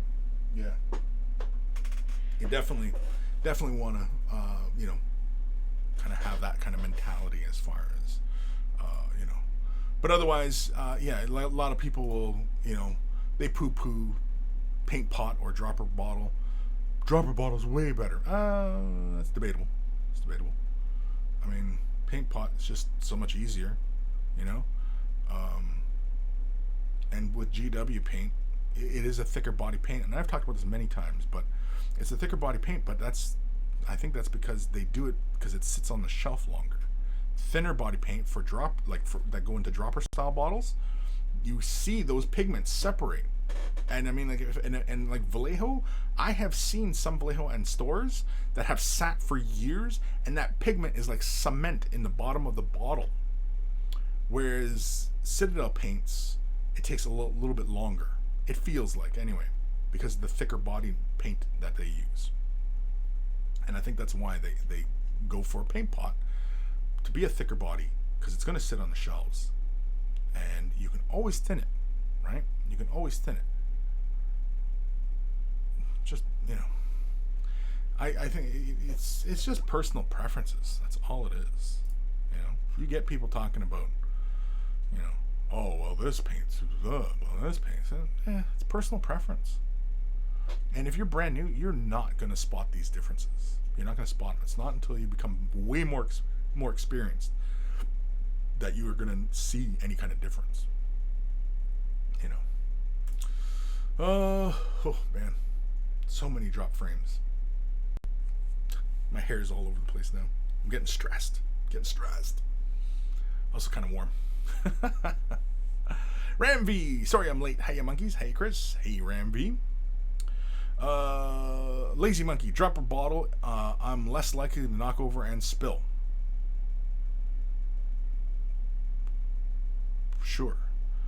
Well, I mean, with the dropper bottle, okay, well, first of all, knocking over your paint bottle, the only time that you really should be knocking over your paint bottles is if you're dealing with shade washes, right? If your shade washes or contrasts, because they're very thin and they're wide open, and knock them over, because the tendency is to kind of paint with them really quickly, right from the bottle.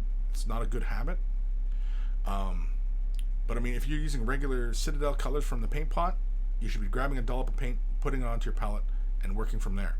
Dropper style bottle, put a drop on to your palette, put your cap back on, right?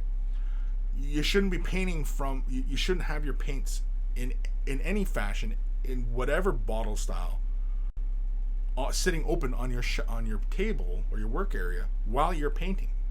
That's just not a good habit. And until I work out a better way with contrasts, I am breaking that habit of having the contrast open in front of me while I paint. It's a bad habit. Why? Because your supply of paint is drying while you're working. That's the primary reason why you shouldn't be in that habit. Is your supply of paint is drying as you're painting. take what you need, put it to your palette, and work with what you have there. If you need more, you grab more. Right? It's pretty simple. GeoFits over on Twitch. Email time, 34 minutes left in the show, and you said you have a lot. I do have a lot. And yeah, holy man, we've been going already? Jeez Louise. The Kinjin, he had a couple emails a bit earlier. Yeah, I did 1, 2. Did I do 1? I did 2. 1? I don't know. Kinjin, yeah, 2 of them. Did I do 2? Have I done 2? I don't know. Either way. Nathaniel, I put my washes on my dry palette, close, and store. Less likely to spill the bottle. Exactly. We're working, and with the new contrast, and I saw a lot of people were spilling their bottles, and I damn near spilled the bottle too myself once when I got the bottles. Because, I'm not in the habit of, leaving the bottles open while painting. That's a bad habit to have. Because you're drying out your paint. And everybody complains about the paint drying out on them. Well, why the frick are you sitting there with your bottle wide open while you're working? You basically have no right to complain that you say citadel paints dry out really fast if you're sitting there with the frickin' bottle open while you're painting. Stop complaining, okay? Punch yourself in the ball sack. Smarten up. Work from your palette, or work from a wet palette, even better, because your paint will go further. That's all I'm saying. That's all I'm saying. And yes, I said punch yourself in the nutsack. In the scrotum. Alan Hayes. Hey, Kris. Monkeys just got home from work. Now to paint and chill with Way of the Brush. Awesome. Telendor. Teldenator? Preach. John J. LOL. All right, let's do another email. And we're going to blast through a couple of them. Because, I honestly do have quite a few actually this week. You guys sent me a whole bunch of emails. Let's cut it back a bit. Let's go with this one. Yeah. If you got headphones on, turn them up or down, because here it comes. I'm waiting for you to turn them up. You turn them up. You cranked it to 11. Have you cranked it to 11? Carl, are you still here? Did you crank it to 11? Email time. Email time.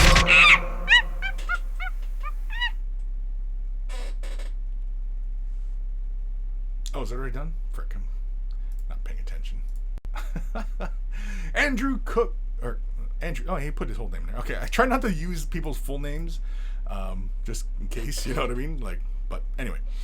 Hi, Kris. Just started watching you when the new contrast paint range launched. After watching you on Ash's podcast and the Unleashed episode of Way of the Brush, I had an idea for you.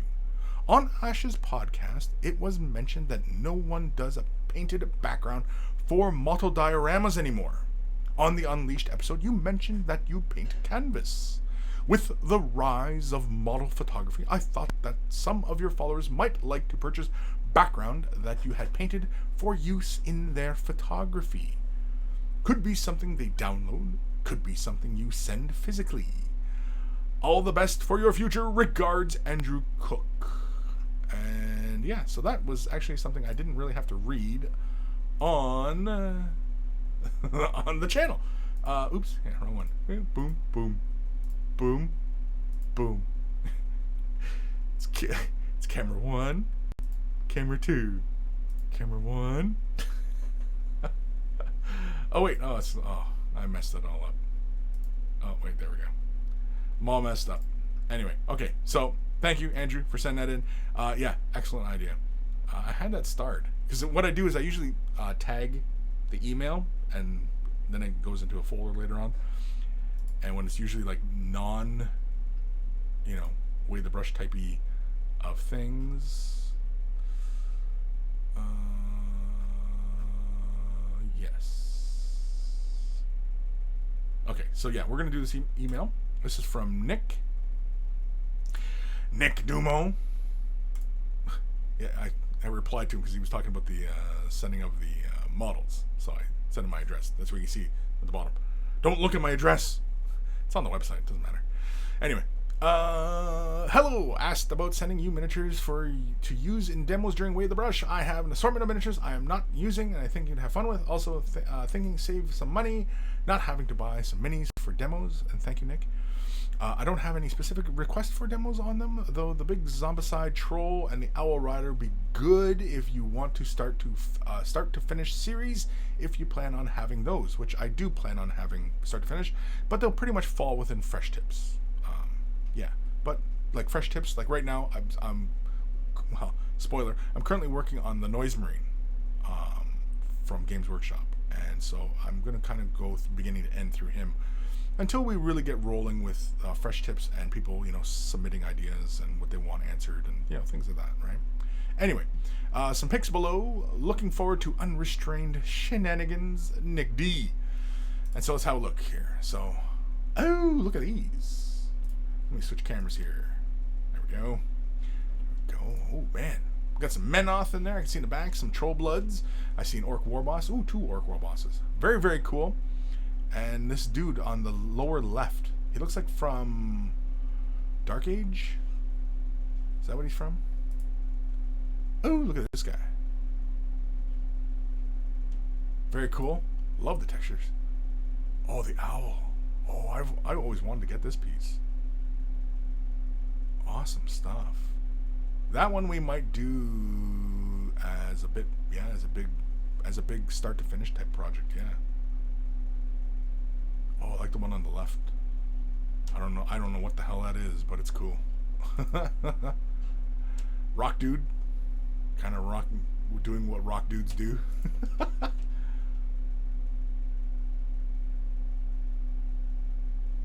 Very, very cool. Yeah, I'm thank you, Nick. Oh, wrong camera. Fuck, I'm all booked up here. Thank you, Nick. For sending that. That's going to be a huge help and awesome stuff. And so thank you. Huge thank you. Nathaniel, episode 265. I'm all messed up. Whoa, I'm all messed up. Dark Commission. Is anyone else picture out of focus? Isn't?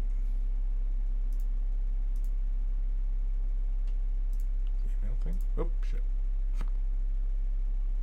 Anyway. Nope. Shit. Yeah, I don't know. Out of focus? I don't know why I'd be out of focus. Sorry. I was looking at myself in the picture because you had me all like, I was thinking maybe the camera fell out of focus, but yeah.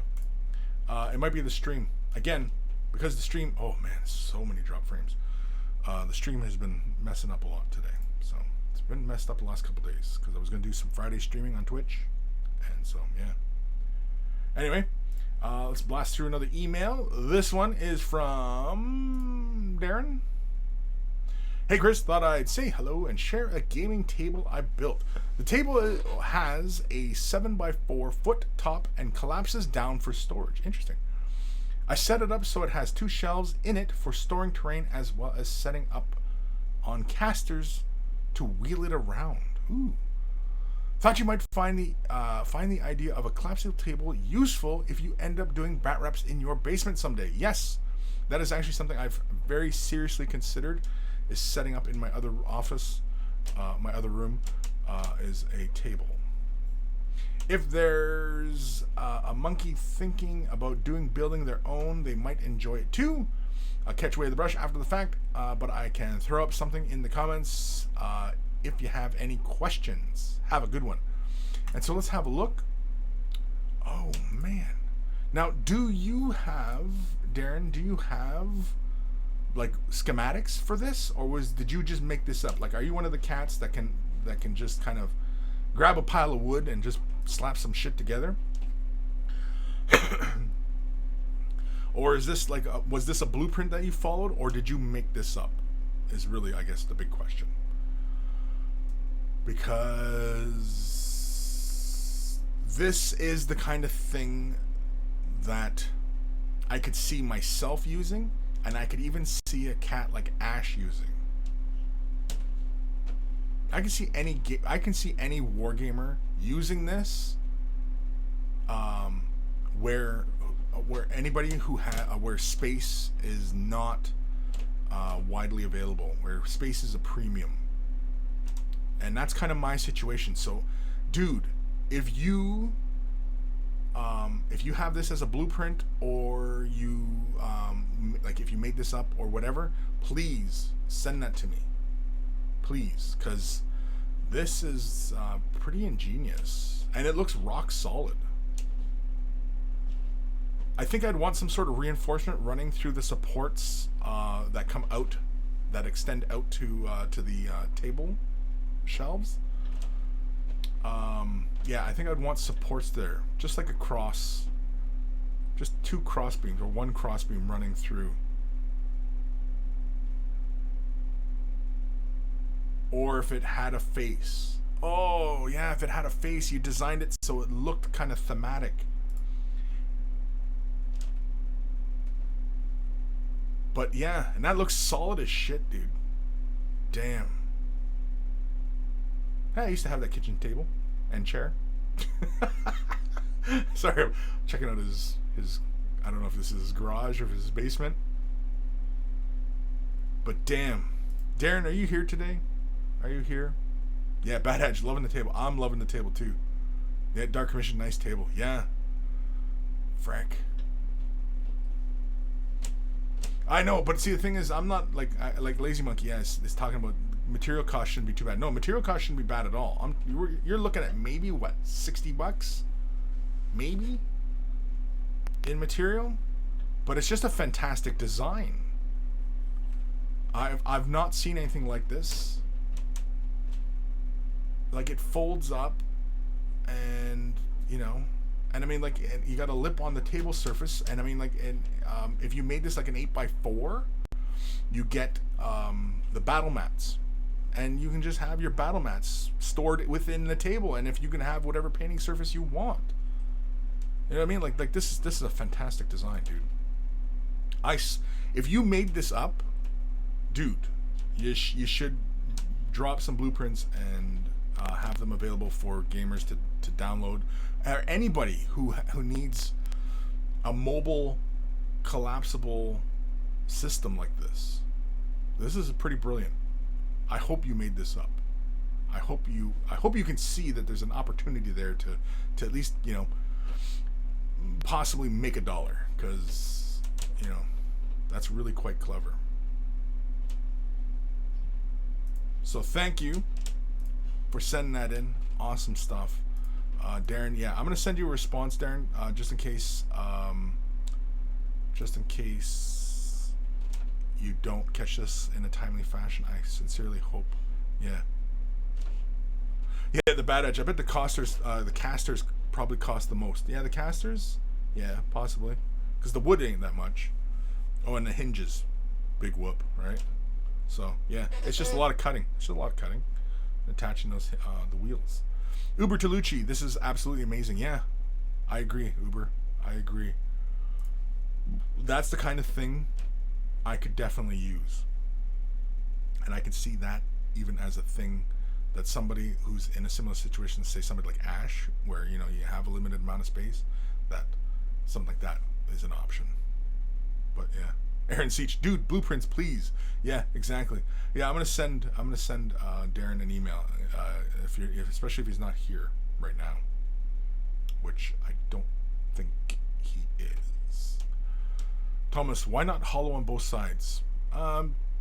Probably just, you know,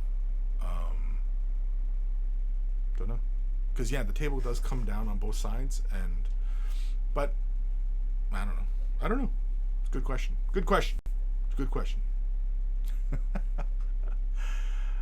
Lazy Monkey, there was mention in the text of shelves in the middle. Yeah, the shelves. Yeah, the second picture showed the shelves. The first picture showed like the backside of it, but he's asking like, why not hollow all the way through? Because then you can put and when you put the thing down, right? It's just, yeah. I don't know. I don't know. These I didn't make it up. I don't know why anybody would ask me why. I'm no carpenter. I wish I had better woodworking skills, because I probably wouldn't have come up with something that clever, but, you know, who knows?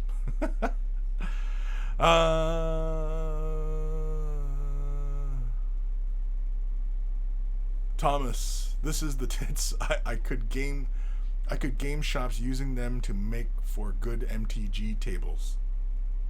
MTG, Magic the Gathering? Sure. JCOS 1980. The table is large enough for of an IKEA table. The whole build rigidity is the backing on one side gives the whole build rigidity. Oh, the comment moved. I was still reading that. Okay. The table is a large version of an IKEA table. Got one in my kitchen. Oh, okay. Oh, I see what you mean. It IKEA makes a table like this, but this is a larger version of that. Oh, okay. Interesting. Either way, I'm not familiar with that table. I don't get a lot of IKEA shit, so I have no interest for it. Although I was looking at those glass cabinets, you know, for displaying shit, right? I was looking at one of those. Well, not one. 2, 3. Anyway. Especially if I start, you know, filming stuff in there as well. Yeah, I definitely want, you know, to dress the room up a bit. Nelly T, new subscriber. Awesome. My husband forced me since I'm always hovering around his computer when you're on. LOL. Well, thank you, Nelly. Thank you for hovering. John J. Gasp, my wife. Oh, that's the wife. That's John. Yeah, Nelly T is your wife, John J. Is that what you're saying? Okay. J Chaos 19. J Chaos? Chaos? Anyway. It's called Norden at IKEA. It's 152 centimeters by 80 centimeters. Oh, it's not that big at all, eh? Huh. But it's a similar design though. Either way, I mean, you know, if he's got the measurements, because I mean, like I would want one that's at least a 6x4. That's what I would help me, and I'm sure I could adapt that plan, that idea, for a 6x4. 6x4 would help me a lot. I don't need an 8x4, 6x4, because most of the game mats are 8x4, and I'd pick up a couple game mats. Yeah.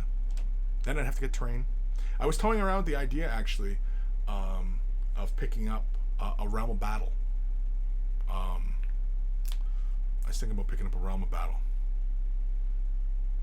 and then picking up like some GW terrain for setting up for game table, right? Was thinking about it. You know, now that you know the resources are a little bit tighter, you know, that idea gets pushed back, but it's still an idea. And doing bat wraps and stuff from home, again, I think that's something I'm gonna have to build towards, because doing it right now, no, I'm not even set up. Well, no, I don't really have a lot of terrain. It'd be a pretty bare terrain table. Nathaniel, one thing I'd change on the table, make it height adjustable. That'd be a tough one. Oh, you know what, the arms that swing out, right, for stability? Why not just get those out of, angle iron or something? Makes the table a little bit heavier, but it definitely would give you some strength, I think, if you just did it out of angle iron, even out of L-beams. Anyway. Now I'm thinking, no, I still got to do a show here. I do show as glitchy and drop frames as it is. Right now everything seems to be fine, but anyway, okay. So that was from Darren. Thank you, Darren, for sending that in. Hopefully we get some sort of update on that. And yeah, if you manage to watch this before I send you an email about that table, yeah, send me another email about, you know, how you went about it or whatever. Because even if I go through the process and muddle my way through making the table myself, it's something I probably film and make as a half-assed tutorial kind of thing, right? So yeah. But yeah, Nathaniel, yeah, make it a height adjustable. Yeah, definitely. Because before we used to use like folding tables, you know, and you lay the table down, and that's pretty low. Like I'm only about 6 foot, and so that is pretty low. It's below my pelvis. It's like about halfway up my thigh, kind of thing. And everybody started playing with higher tables, more like just below the sternum kind of area, and I found that to be a lot more comfortable, especially when you're reaching and stuff like that. Yeah, this is reaching. Anyway, Dark Commission. Every piece of furniture in this room is IKEA or JYSK. What JYSK? I don't know what JYSK is. I don't get out much. Somebody's out there like, Kris, you don't know what the frick JYSK is? Come on, man, get with it. I'm sorry, I just don't do a lot of furniture shopping. I know IKEA because I've had IKEA shit for years. Growing up, you know, it was just me and my mom, and you know, we'd move or whatever, and you know, I had to assemble my frickin' IKEA bed all the time. Maybe that's how I got the love of doing models, because I always had to do my IKEA furniture. Because this doing IKEA, right, is kind of like a model or builder's kind of thing, right? It's just, oh, follow the instructions, put 8.8 the thing, turn the screw, yeah, it's together, right? You know. Sometimes they have decals too, don't they? Anyway. Not insane. Realm of Battle are just terrible to roll dice on. Well, because they're so rigid, right? And I think everybody is really kind of enjoying the battle mats, the neoprene mats, right? Because the dice don't have that clanky kind of sound on them. Oh, speaking of dice, the dice have been ordered. Way of the Brush dice are coming. That's a thing. Way of the Brush dice are a thing. The patrons voted. Your voice was heard. And so expect them. It's going to take a bit, though. Not till, what? November. November, not going to come until November. But they're going to be plenty. Plenty to go around. Plenty. And so I'm thinking, for patrons, at a certain point, I'm just going to ship you guys dice. For some of you guys out there who are subscribed at a certain level, yeah, I'm just shipping you dice. For people who are at a level as well, I'm going to send you dice. It's just, you know, I think you guys kind of get where I'm going with this. But Patreon, yeah, you guys getting dice. Dice are coming. Not anytime soon, but they're on the way. They're being made right now. The money has already changed hands. It's a thing. It's happening. Just gotta wait for them to get done. Crap, where am I now? Dark Commission. JYSK is a smaller version of IKEA. Oh, okay. Lazy Monkey. I find elbow height is about ideal for me. Yeah, I think so. The only thing is, though, is that when the table's a little high, though, you can't sit and, you know, and play. Whereas, you know, if it's more like table size, you know, you can sit down and, you know, I mean, between things, right?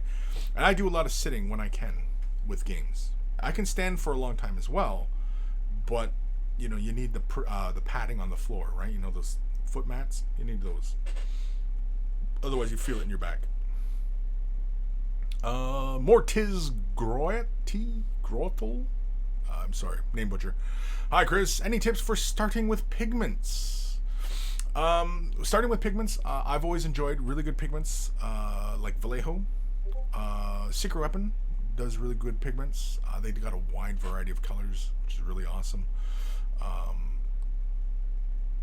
And just basically there's two ways to fix them onto a surface.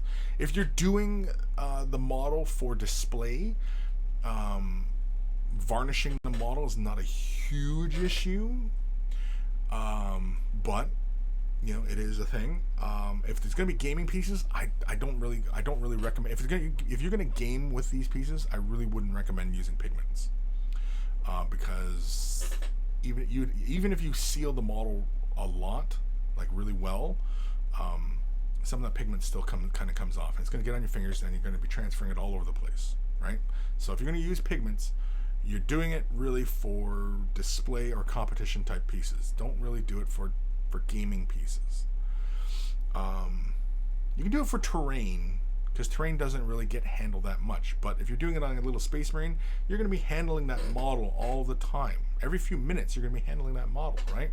Piece of terrain, not so much. You move it from the table, put it back on the table, right?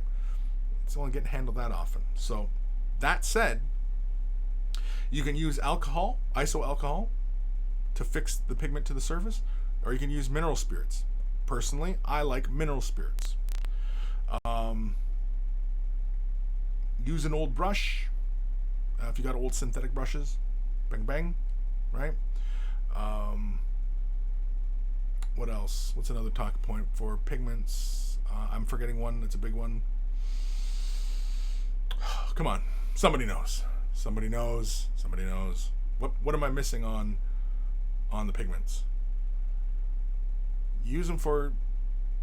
Oh, when you seal them, yeah. Here's the one. When you're sealing them, and you're using like a spray on sealing or airbrush sealing, whatever sealing you're using, it will minimize the effect on the surface. But for rust, stuff like that, pigment is really fantastic because you can build pigment up so it gives you that barnacle kind of rust. You know what I mean? Like where the rust kind of builds and gets scaly. It's really great for that kind of look where it's just like that micro surface, right? And it looks really great on camera. In person, it's cool. You kind of see it. You got to really look at it, right? But, so if you're really interested in pigments, yeah, it's not really for your gaming pieces. You're better off just using washes and stuff like that. They can achieve a very similar result. But if you're doing it for display, then yeah, pigments are really great. So, yeah. Lord Krabby, just wondering, did you get my email? Did I get your email? I think I did get your email. Did I not get your email? I think I did. Shit, I lost what place I was at for the emails. Last one I got was Dark Mission. Got Andrews. Reeves. That's Aaron's. Harry. It's George. And Scott.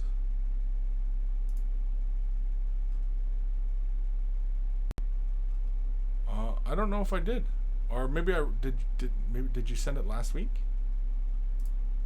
Because I got through all the emails last week.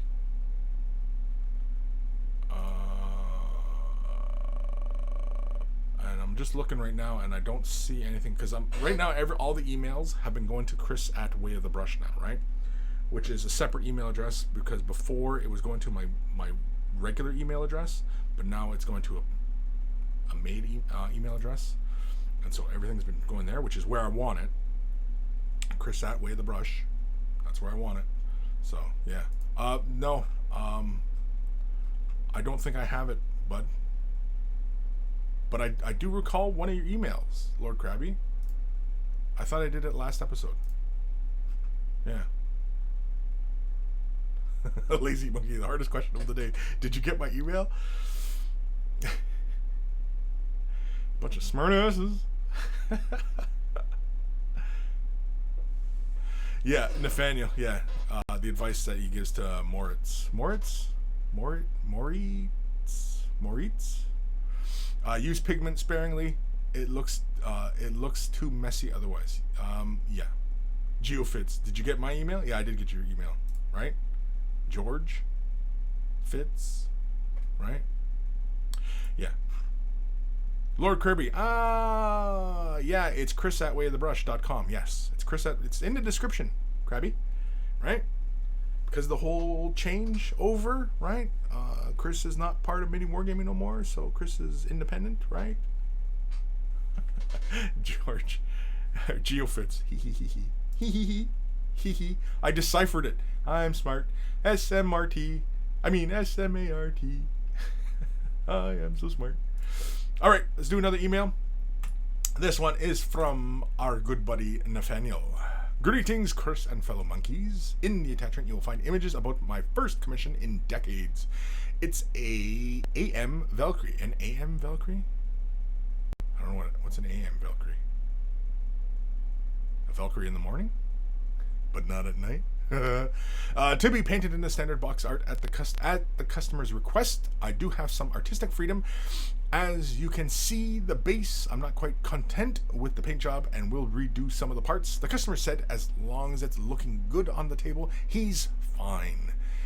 He didn't want a fancy paint job. Anyway, please feel free to give any CNC or tips on the project as you or the monkeys see fit. Thanks in advance. Salutations, Nathaniel.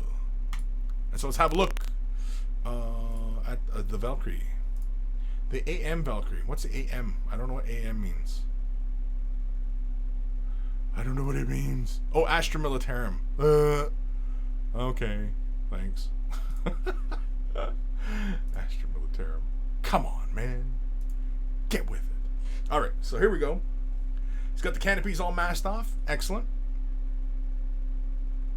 If the frames go over the canopy, why are the canopies masked off? Or are you tinting the glass?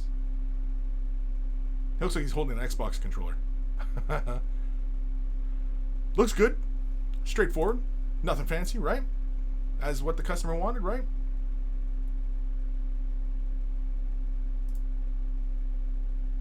And again, it's always what the customer wants, right? That's who you have to make happy. It doesn't matter. Which is why I'm a terrible commission painter, because I kind of want to take projects that are interesting and stuff like that. And some people just say, oh, I want it for gaming, and I'm just doing this. It's just got to look like this. I say, oh, okay, you know, all right. So bravo to you. Oh, nice work on the console. I like nice bright colors. I like the front, the high up console. I like that one. I like you got the little digital readout and everything like that on the other one. It's very cool. Ooh, look at the little snaky on the base. Very cool. Like the texture. It's like what, sheets of cork with sand glued on top with some lichen. What's the little snake from? I don't know what that snake's from. Masked off the stand. Masked off the glass. Did you tint the glass? Is that why you masked it off? Because, like, I don't understand why you would have masked off the glass. Oh, is that it? Was that it? I feel like there should be more. If you're doing this kind of panel lining, I'd recommend sealing the model. Use whatever you want to create the pin wash, and then wipe it away really fast. And you can even pull it in a direction. So if you pulled it left to right, that would give you like a streakiness in some areas where it'd give you that kind of wind blown kind of look. Just an idea. And also too, if you seal it before you do the washing, you see where you get some of the streaky points, and you kind of like, I can't clean that up. Well, if you seal it and then do the wash, you can always come in with a bit of alcohol on a Q-tip and just quickly wipe that away. Just very lightly, one stroke, just knock it right off, and you can clean those edges right up. You probably could do it with right now, but you probably pull out the bottom layer paint, so it would be a huge pain. But it looks good so far. I don't know if it's done, but yeah. Oh, the snake is made from milliput. Oh, okay. Lazy monkey, danger noodle. It's a danger noodle. Whenever I read danger and I say it, and I'm talking to you guys, I always kind of end up doing like the Lost in Space. Danger, Will Robinson, danger. Samuel Fratello? Kris, when did you leave the hive? Much success on your new path. Thank you. When did I leave on my new path? The new path began for me, what was it, the end of August? Like the 24th or 25th, something like that. That was the day. That was the official day. But, yeah. Oh, I guess I can change cams, right? Man, my hair's a mess now. It's because I'm sweating. I'm all sweaty. I need a drink. I'm all out of coffee. I'm getting hot. Getting antsy. My tummy's kind of growling now. I had breakfast like really early this morning. Anyway. Geofits actually saw a good point. What you call it depends on your regiment. If they speak High Gothic, it's Astra Militarum. If they speak Low Gothic, it's Imperial Guard. Interesting, yeah. Yeah, right?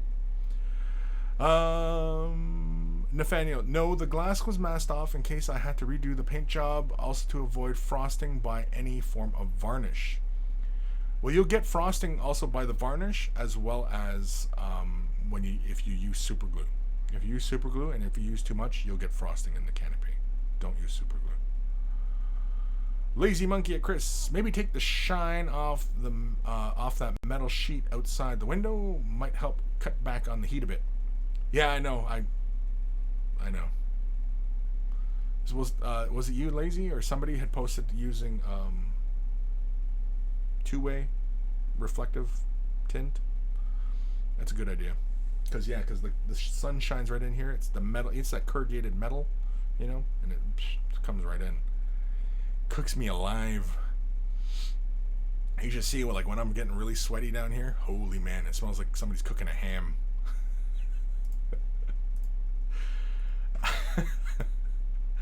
It's like somebody's cooking a pot roast down here. It's like, holy shit, man. Is it Thanksgiving dinner down here? This email's from Scott.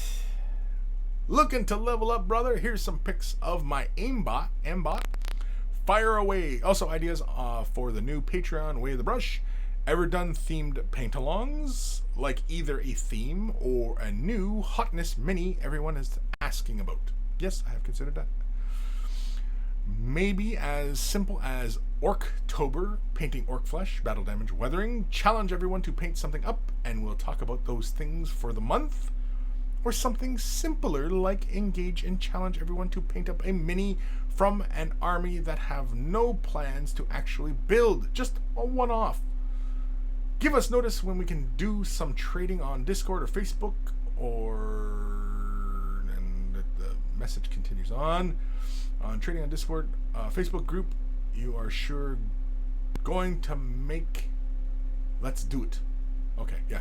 I found there's a real value in pushing yourself or trying something new on a mini you're only doing one of and doesn't need to fit along with 100 other models. Just thoughts. Well, thank you, Scott. Yeah, excellent ideas. Yeah, we kind of were doing that a while ago with our patron paint-along, where I was doing a paint-along series with the patrons. We have fallen way behind on that project. Nobody's bugged me, and nobody's definitely not been bugging me lately, but we definitely should pick that project back up and continue on with that one. Even if it's just a patron paint-along kind of thing, right? I was thinking he's also doing kind of like a Twitch kind of thing like that as well. I don't know. It might be something we only do on Discord, which gives a little bit more value to being part of Discord, which you get patron, like anybody can join the Discord, but patrons get a bit of extra privileges in Discord as well. I'm not going to say what they are because then everybody will go ham exploiting it, so don't do it. Just don't do it. But yeah, so let's have a look at the amble, and this looks really fantastic. Yeah, there we go. Your highlighting is awesome. The edging, you're working with the metals.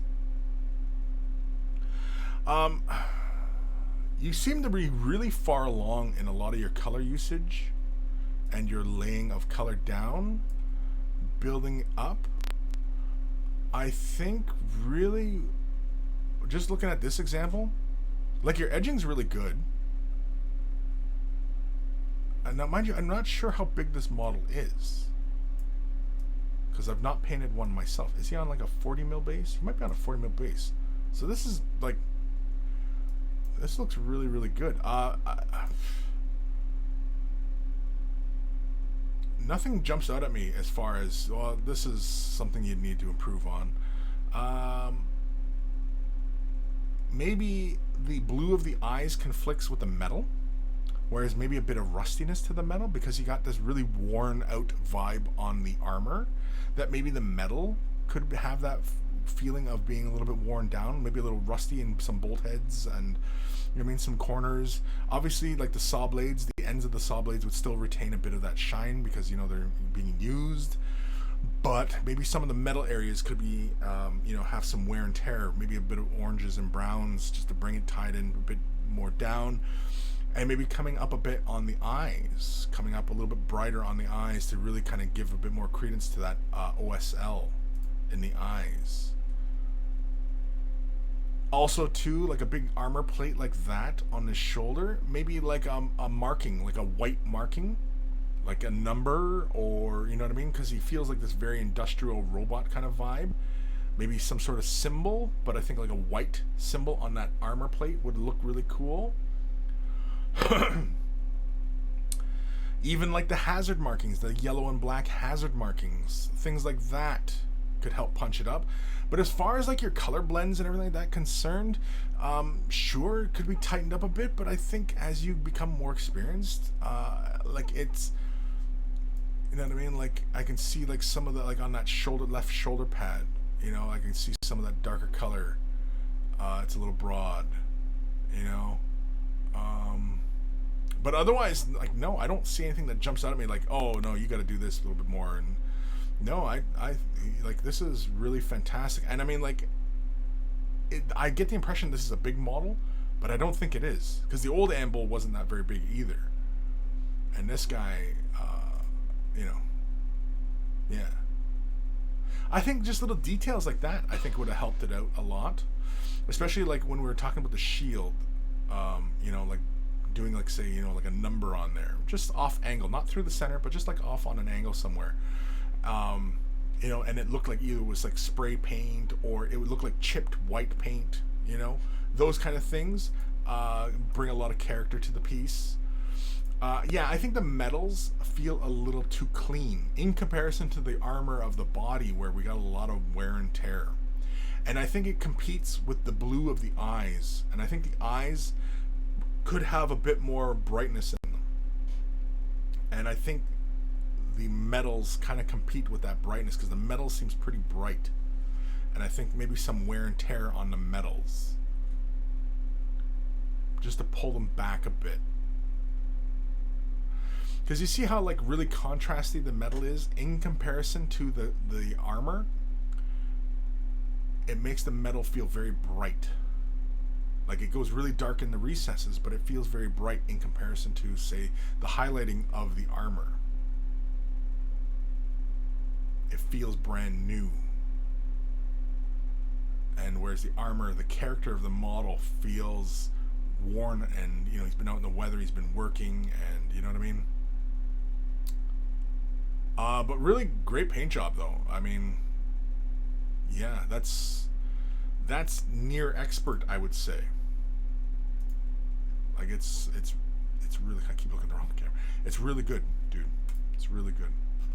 Yeah, I think just little things like that, just to bring a little bit more character into a piece like that.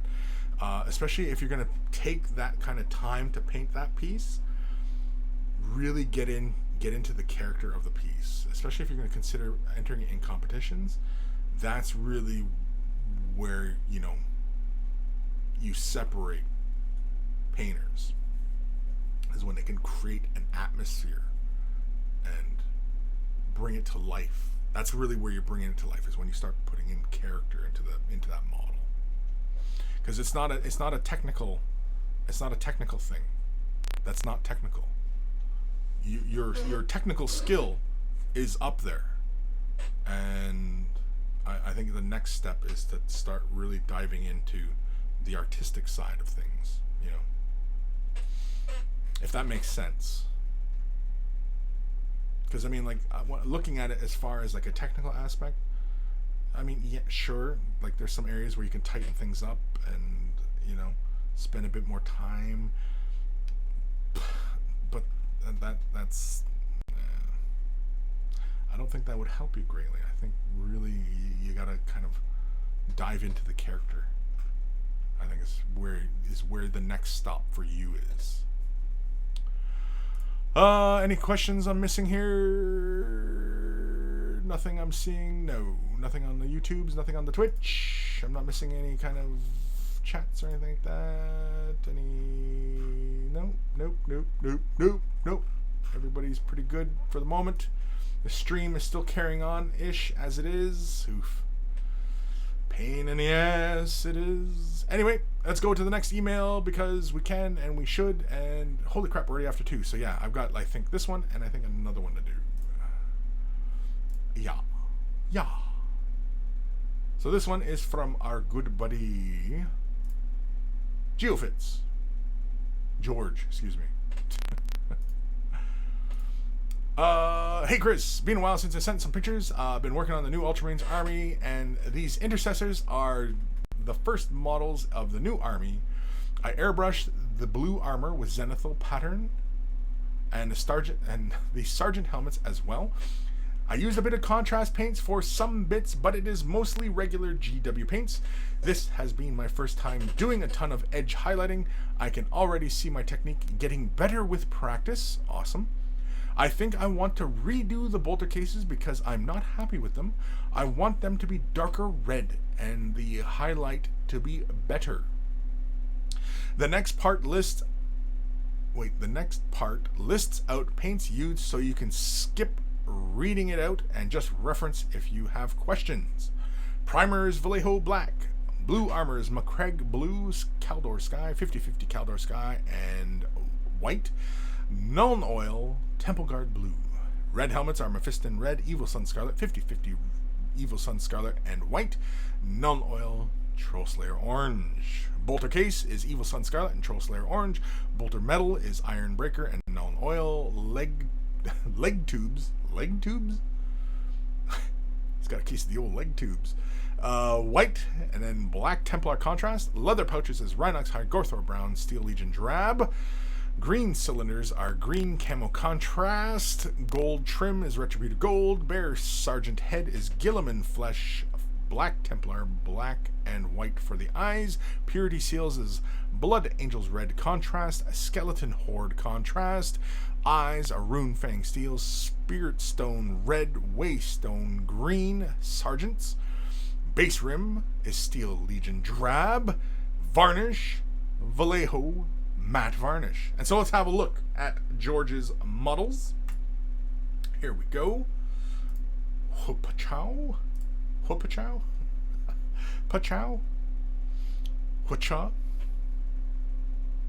Very cool. Full squad. Does the resolution tighten up? Does the resolution tighten up? No, it doesn't. Son of a bitch. Very cool. I realize it's kind of hard to get a whole picture of everybody in a single shot like this, and so you end up with a lot of dead space above the model, but that's okay. Not a huge issue. Oh, we got some close-ups. There we go. Awesome. Wait, do I need to widen this angle? No, this is good. We're good. We're good. Yeah, definitely the edge highlighting is good.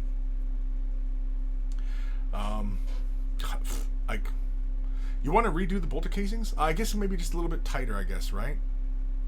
And also, I think a little bit of separation on some of the eagles on the bolter casings. But other than that, I think they're fine. Something you're going to accomplish in the next batch. I really wouldn't stress about it. He's checking his watch. What time are those fucking heretics supposed to show up? For fuck's sakes. Except with a cool British accent. Because, you know, Space Marines are always with the British accent, right? Are there any Space Marines where you picture them having, you know, like Canadian accents? Oh, take off, eh? Fucking hosers. Purge the heretics, eh? It's not really something you picture Space Marines having, right? Is Canadian accents.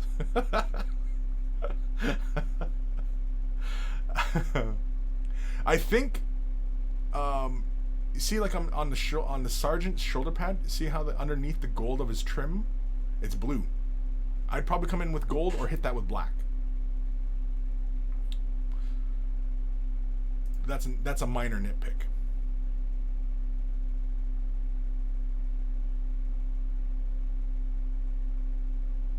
Yeah, I don't know if you need to go over the bolter casings again. I would declare a win and move on. Yeah, I'd call it a win, George, and move on. You'll make it better the next one. Keep those as, you know, as where you were in your painting. Take pride that that's done. That's a whole, you know, big unit, well, 2 units I think, right, of dudes done. How many dudes was it? How many dudes? I didn't even count how many dudes. I'm the dude disguised as another dude. Yeah, I don't even know how many dudes it was. But thank you, George, for sending that in. Awesome stuff. And yeah. Geofits, I already finished some of the eliminators and did the bolters Mephiston red, heavily washed with Nuln oil, highlighted Weevil Sun Scarlet, and just a tiny bit of Trollslayer orange on the corners, and I'm much happier with that look, so want to change the intercessors to that. Okay, or do that. Just do that.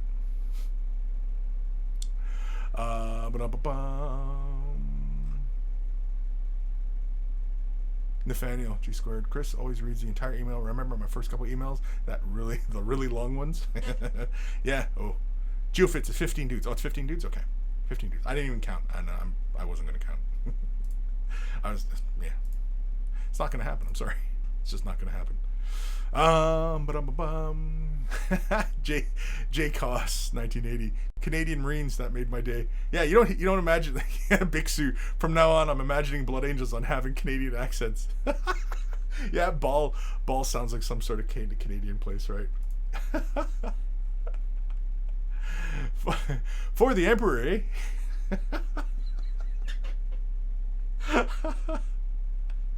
Yeah. Oh, totally. Oh, my bolter totally jammed, eh?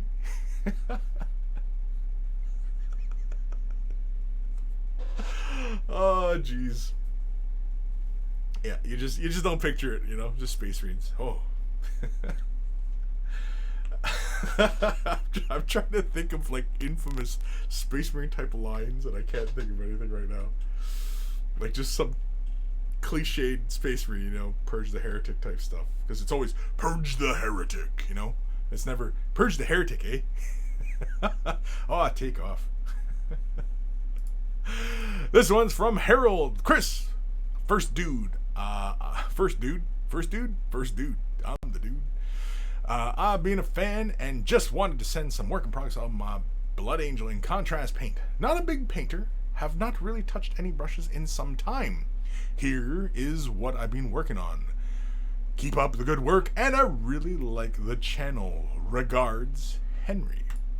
And so here is his Blood Angels that he's working on with some contrast. He's got them in sub-assemblies. Am I on the right window here? No, I'm not. There we go. He's got them in sub-assemblies. He doesn't do a lot of painting, which is kind of evident that how clean those painting handles are. With the contrast paints, I mean, bang, you're gonna hammer through these guys, you know. But yeah, you got them all in sub-assemblies, which is, you know, a good move. I like that you have the bolter and the arm attached. Usually it's like the 2 arms and the bolter's left separate kind of thing. Or can you leave them separate? Or maybe I'm thinking of older models. Either way, it looks like you're off to a great start. You got like a process going. Looks like you got the whole assembly line thing going on. Don't be afraid to send more pics of your progress. And, you know, hopefully, you know, seeing it posted here and, you know, might inspire you to keep going and, you know, keep pushing it. And, yeah. Nothing jumps out at me like, oh, that's wrong. Oh, you did that? Oh, no, you shouldn't be doing that. You know, nothing jumps out at me like, you know, anything like that. I think you're doing fine, and yeah, I think you're working pretty smart. It is a little bit more work when you are working with sub-assemblies like this, where you're painting, you know, bits separately. But, you know, it's nothing major, just, you know, time. And you're taking the time to paint the models nicely and get every nook and cranny.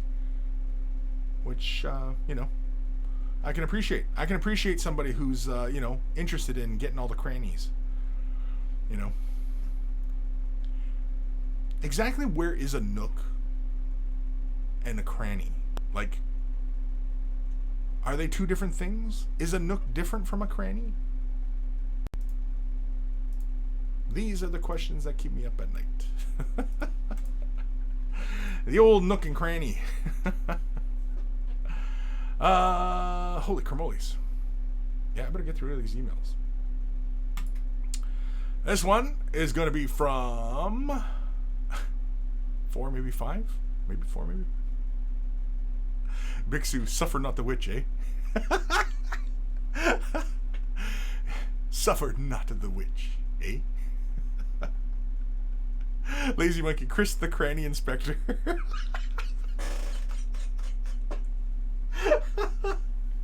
Yeah. Gotta check those old crannies, man. Big Sue, a nook is something you can eat breakfast in, and a cranny is where the spiders hide. Huh? The Monster Judas, I think they're about 20 miles from London. I don't even know what that means. I laughed at that. I don't even know what it means. You know when you laugh at a joke, it's like, I get it. You don't get it. I'm sure if I was from England, that joke would be, I'd be on the floor, but yeah, I don't get it. This one's from our good buddy Aaron. Howdy, Kris and fellow monkeys. Here is my first offering using Citadel contrast paints. I must say, having finally gotten my hands on contrast, I'm somewhat impressed. These are the survivors from the Walking Dead All-Out War starter set. I was not able to use the recommended primers as my local store was completely sold out of both. The models were instead primed with Vallejo White Primer. I have to say the result were pretty good, and the whole process was extremely faster than what I'm used to.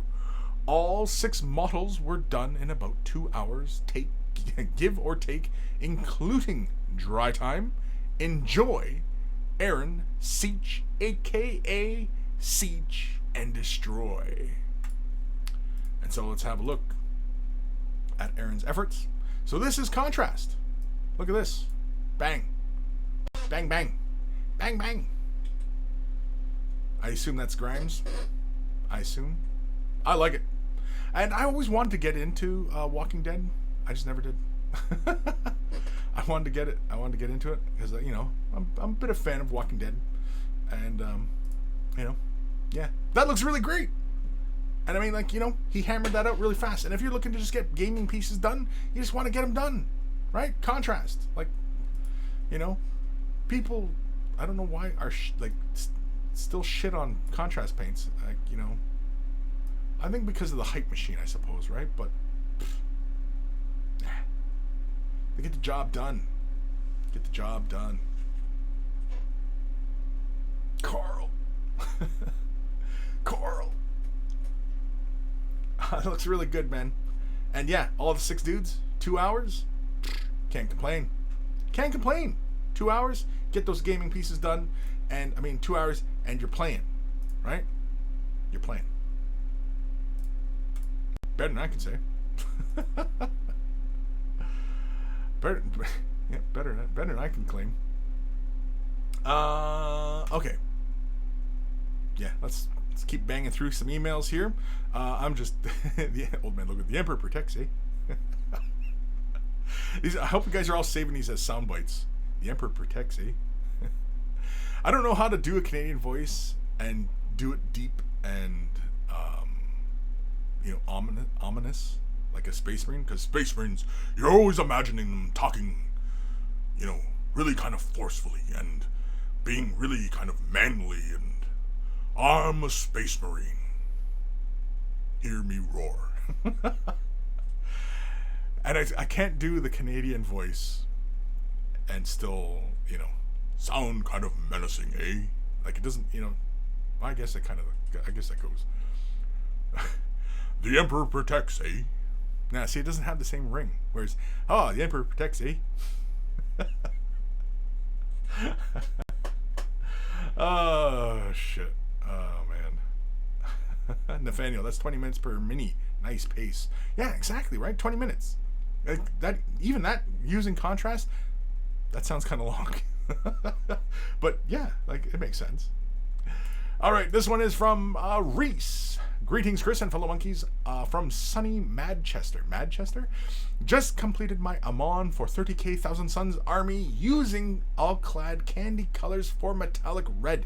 It's enamel paint would It's Enamel Paint. Would love your thoughts and any suggestions for improvement. Nice one, our kid. So this is from Reese Taylor. Using all clad paints for that red. That looks fantastic. It looks super smooth. Like I'm looking at that backpack and I can see like it almost looks like a mirror reflection. Oh, I gotta change cameras here. Yeah, that's fine. Let's zoom in a bit. Can we zoom a bit to retain? Oh fuck, it's gonna go sideways on me. It's all going sideways on me. Oh, this whole weekend's been going sideways on me. But anyway, yeah, the metallic red looks really sweet. Really nice work on the gold tones, the armor trim, the cloak. I like your highlighting. It's nice and neat, even. The green. I like the OSL. I like your highlighting. Your highlighting is very neat. It's consistent.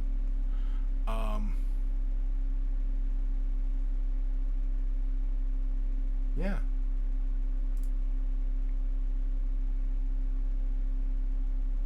The highlighting, the way you do it, it creates texture. I don't know if it's really what you're looking for, but that's what it does. And so it gives and it actually provides a bit of contrast in regards to like the shininess of the armor, where basically you're only throwing that red or that edging on the red.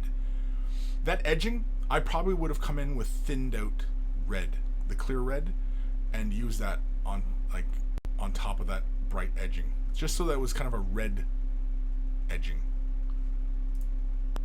But that's just me. Nice and neat. It's a solid paint job. Yeah. I think yeah, for me personally, I probably would come in with a clear red on top of that bright silver edging on the armor, and just to push the armor so it has a much stronger red feeling.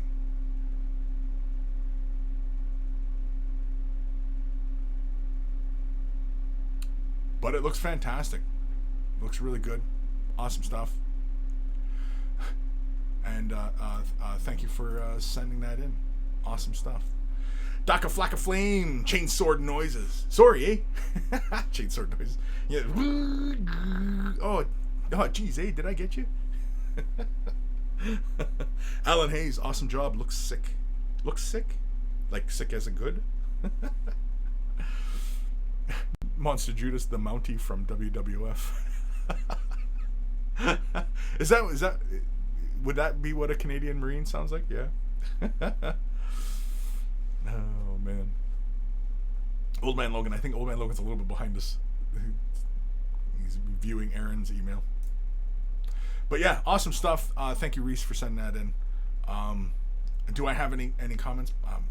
It looks fantastic. I think the edge highlighting on the metal, I'd probably hit that with a clear red, just to pull all the armor back to a red, just so that the highlights don't feel so abrupt. I like the way you highlight your cloak and everything like that. It creates texture. It looks interesting. You definitely have a process, and it gives you a very distinct look and a very distinct style. I like that it creates that visual contrast between that textury surface and the smoothness of the armor. I like that. It's very interesting. Yeah. No, and thank you for sending in the email, and I look forward to seeing more stuff. Big Sue, looks like we had a bit of a collision, eh? That ding will buff right out, eh? Okay. Alrighty. Last two emails. This one is from Andrew. Hello, Kris. I would love your opinion on the Herald of Corn on Blood Throne, as it is my most elaborate project I have completed since I entered the hobby almost a year and a half ago. Loving the content so far. Keep up the great work. Regards, Andrew, the Monster Judas. And so let's have a look at his Herald of Corn. Really good work. You've only been painting like a year and a half, dude. You are really taking your lessons to heart. Wow. Because this is nice and clean.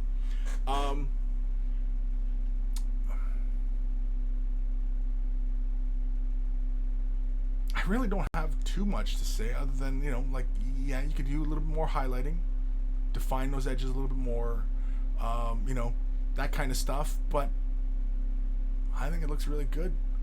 It's a really interesting base.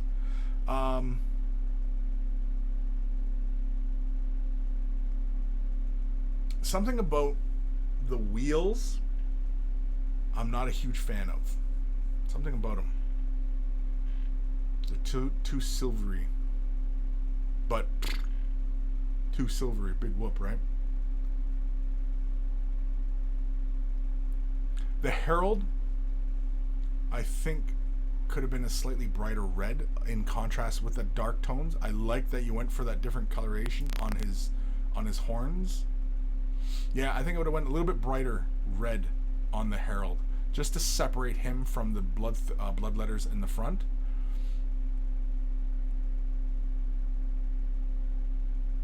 Yeah, I mean, like, could use a bit more highlighting, but that's you're gonna get there. I like that you went for it with the base. I like that. I think that's great.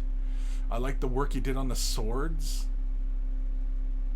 That's really brave, especially for somebody who's only been painting a year and a half.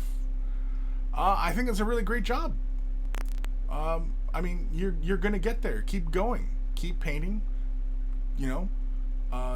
Don't be afraid to try new things. And when you feel like you may be getting a little stagnant, don't be afraid to try out something. Go for it. And this looks like you were going for it.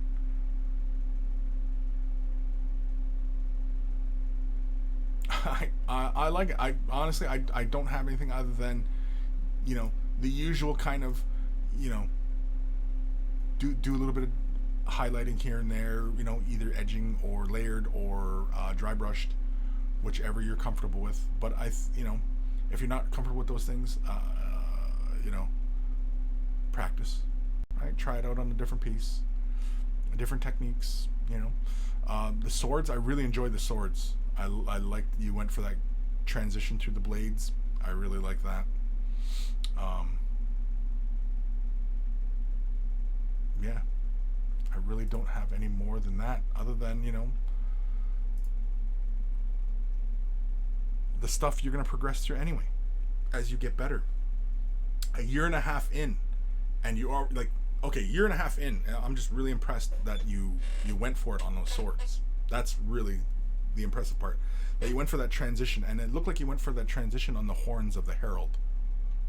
I could see a slight gradient of color going on there, and I like that you went for it there too. I like that. I like that you went for it. You tried it. Bravo. Keep going. You're off to a really fantastic start. It's amazing.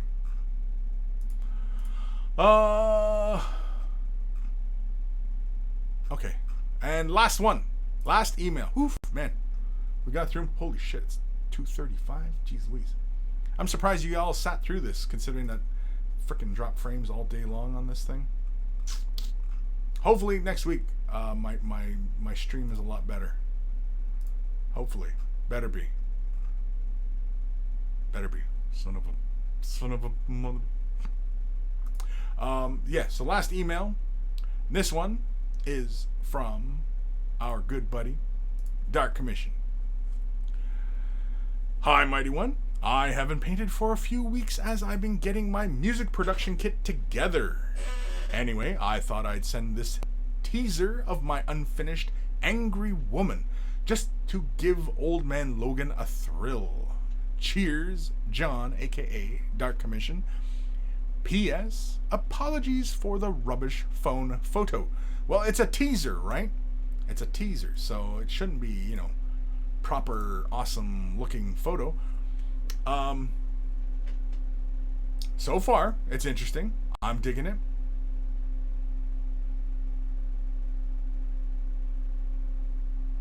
I'm going to assume it's still work in progress because that arm looks unfinished. And some points I can see like... No, this is still work in progress, right? This is still work in progress? Is this work in progress, Dark Commission? Because I'm going to feel like an asshole if it's not. No, this is still work in progress. Very, very cool. And so soon enough, Dark Commission will be updating us with, I would assume, this piece, right? I'm going to assume. But you know what happens when you assume, right? You make an ass out of you and me. Man, we got through a whole bunch of emails today. Damn. Okay, I had to make sure I switched cameras. I was going through my email and moving them around. Because like once I've read the email, it goes into a folder. And yeah, Dark Commission, it's work in progress? Okay, yeah, good man. Nathaniel, Dark Commission, does she have lazy eye? Does she have lazy eye? Don't worry, it's work in progress. I think it's just the angle. I think it's just the angle. Dark Commission, it's that look you get when you don't even know what you've done. And John, I'm sure that's a look you know plenty about. Monster Judas, thanks. The blood pool is a product called Clear Fix in the UK, mixed with iso alcohol with a drop of GW blood for the blood god. Oh, the blood pool on the Herald model? Cool. Yeah. I would assumed you could have did that with like a clear red heavy gel medium like Liquitex and then yeah, and just apply it with a spatula. And you could even done like waves with it. But anyway, very cool. Awesome stuff. Thank you, everybody, sending emails. I got through all my emails. Send them emails to Kris@wayofthebrush.com. It's in the description below, as well as a link to wayofthebrush.com, which is the central hub of all the cinemas, has links to all the social medias, as well as Patreon. Kris is independent now, unleashed. So I can pretty much do whatever I want, and I am going to continue the work which I have done for the last 8 years, which is making tutorials, helping you guys, creating videos. And so with your support on Patreon, I will accomplish that goal. Especially if for everybody out there who's, wanted more painting tutorials out there, more information, well, it's all sitting up here. I can recreate it. So, thank you everybody who's currently supporting me on Patreon. Without you guys, this just is not possible. And for everybody out there who's considering patron support, I have many tiers, many levels of contribution, so feel free, jump onto the Patreon, have a peek, have a look, and thank you for stopping by. If you're not able to contribute monetarily, meaning you can't spend any money, you got no money, well, if you've been watching this and you're a big fan of it, clicking thumbs up, liking, sharing, commenting, subscribing, ringing the bell, following, all that stuff, it's only a couple clicks and you help me out a huge deal. So, that's all it takes. If you can't contribute monetarily, that helps as well. Huge thank you to everybody for tuning in today. Big thank you to Carl, aka Guymere Alfer, aka Beer and Blood Bowl. That's his YouTube channel. Check him out if you love yourself some beer and you love yourself some Blood Bowl. Tune in. Just tune in. It's great fun. We always say thank you to Carl for taking the time out of his busy day to create the email jingles that play before the email segments of the show. Although, mind you, that last email segment ran a little long, and so I didn't bother ringing or, whatever this is. I didn't bother doing this, whatever this is, playing the song. Anyway. So, huge thank you to everybody. What else? Yeah, so I'm independent now. Patreon support is a big thing. And of course, doing your emails. And this coming Tuesday, which will be today's the 7th of September 2019. Tuesday will be the 10th. The 10th will be the first fresh tip. It'll go up on YouTube. Thank you to all the patrons. They earn themselves a place in the credits as at the time of I add credits at the time of the creation of the video so that we know where I was at the time, at the creation of that. So yeah, so fresh tips beginning bang this Tuesday the 10th. They're going to go up every Tuesday and Thursday right now. Fridays I'm planning on doing Twitch streams. There'll probably be longer shows, so I'll be doing twitching on Fridays. Saturday, obviously Way of the Brush. Nothing for Wednesdays right now, and nothing for Tuesdays. I haven't quite worked out exactly. I think once I get the fresh tips, once I get into a steady rhythm as to like how I'm filming that and everything like that. Because right now, like I said, like I'm having just minor things with those, and so yeah. Technology is my hurdle right now. Technology is the hurdle. And yeah, so huge thank you to everybody. You guys have been fantastic, just overwhelming. Dice, Way of the Brush dice are on the way. Not till like freaking November, but you know. But the check's in the mail. The check's already in the mail. The job is getting done. So yeah. Oh, and of course, everybody on Twitch. I'm going to schedule probably at 3 o'clock my time. So in about 18 minutes, I'm going to start another stream. And that will be the stream that should have went up last night, which was Friday. And yeah, so if you're on Twitch, stay on Twitch, because another stream will come up in about another like 17 minutes now. And yeah, I think we're done, right? We're done. Old man, look, she could have been angrier. Old man likes them angry. He likes the look of a stern woman. Daka Flacka Flame, thanks for the stream. Yeah, so Daka Flacka Flame, stick around, because another stream's coming up in a few moments. It's already pre-recorded. It's chill. It's me, just painting. So, no surprise.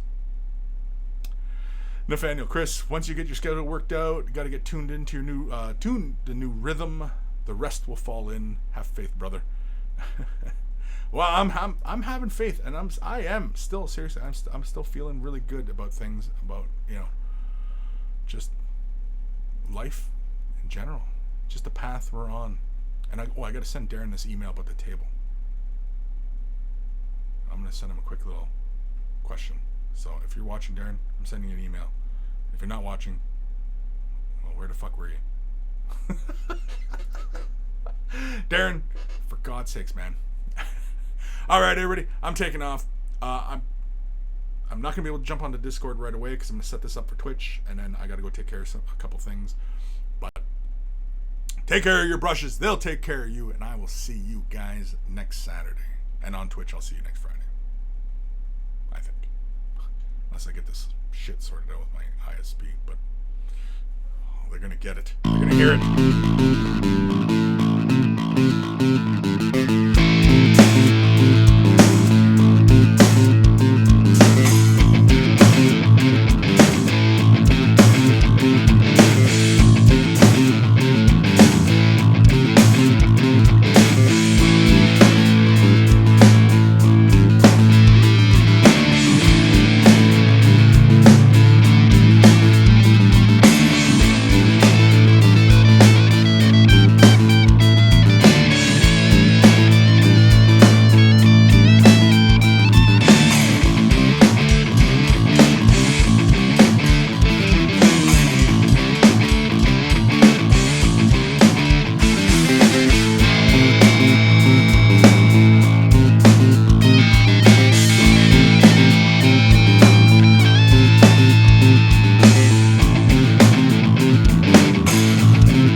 Camera one. Camera two. Camera one. I messed up my own frickin' joke. Camera two. Camera one. Camera 2. Oh, it's 2 cameras. Shit, I missed the button. Such a dummy. God, such an idiot. Okay, I'm going to take off. I can't do a lot of goofing around today because, you know, this stream is just pissing me off. It's just... And I got other shit to do. So, I won't be jumping on Discord today. But I'll probably jump on later in this evening. So, for anybody who's on Discord, you know, hey, feel free to jump in. I mean, like, you know, the monkeys are always in there talking craziness. And, yeah. So, anyway, okay, go. Paint something. Do something. Quit looking at me. Turn this off. Turn it off. I swear to God, nothing else is going to happen.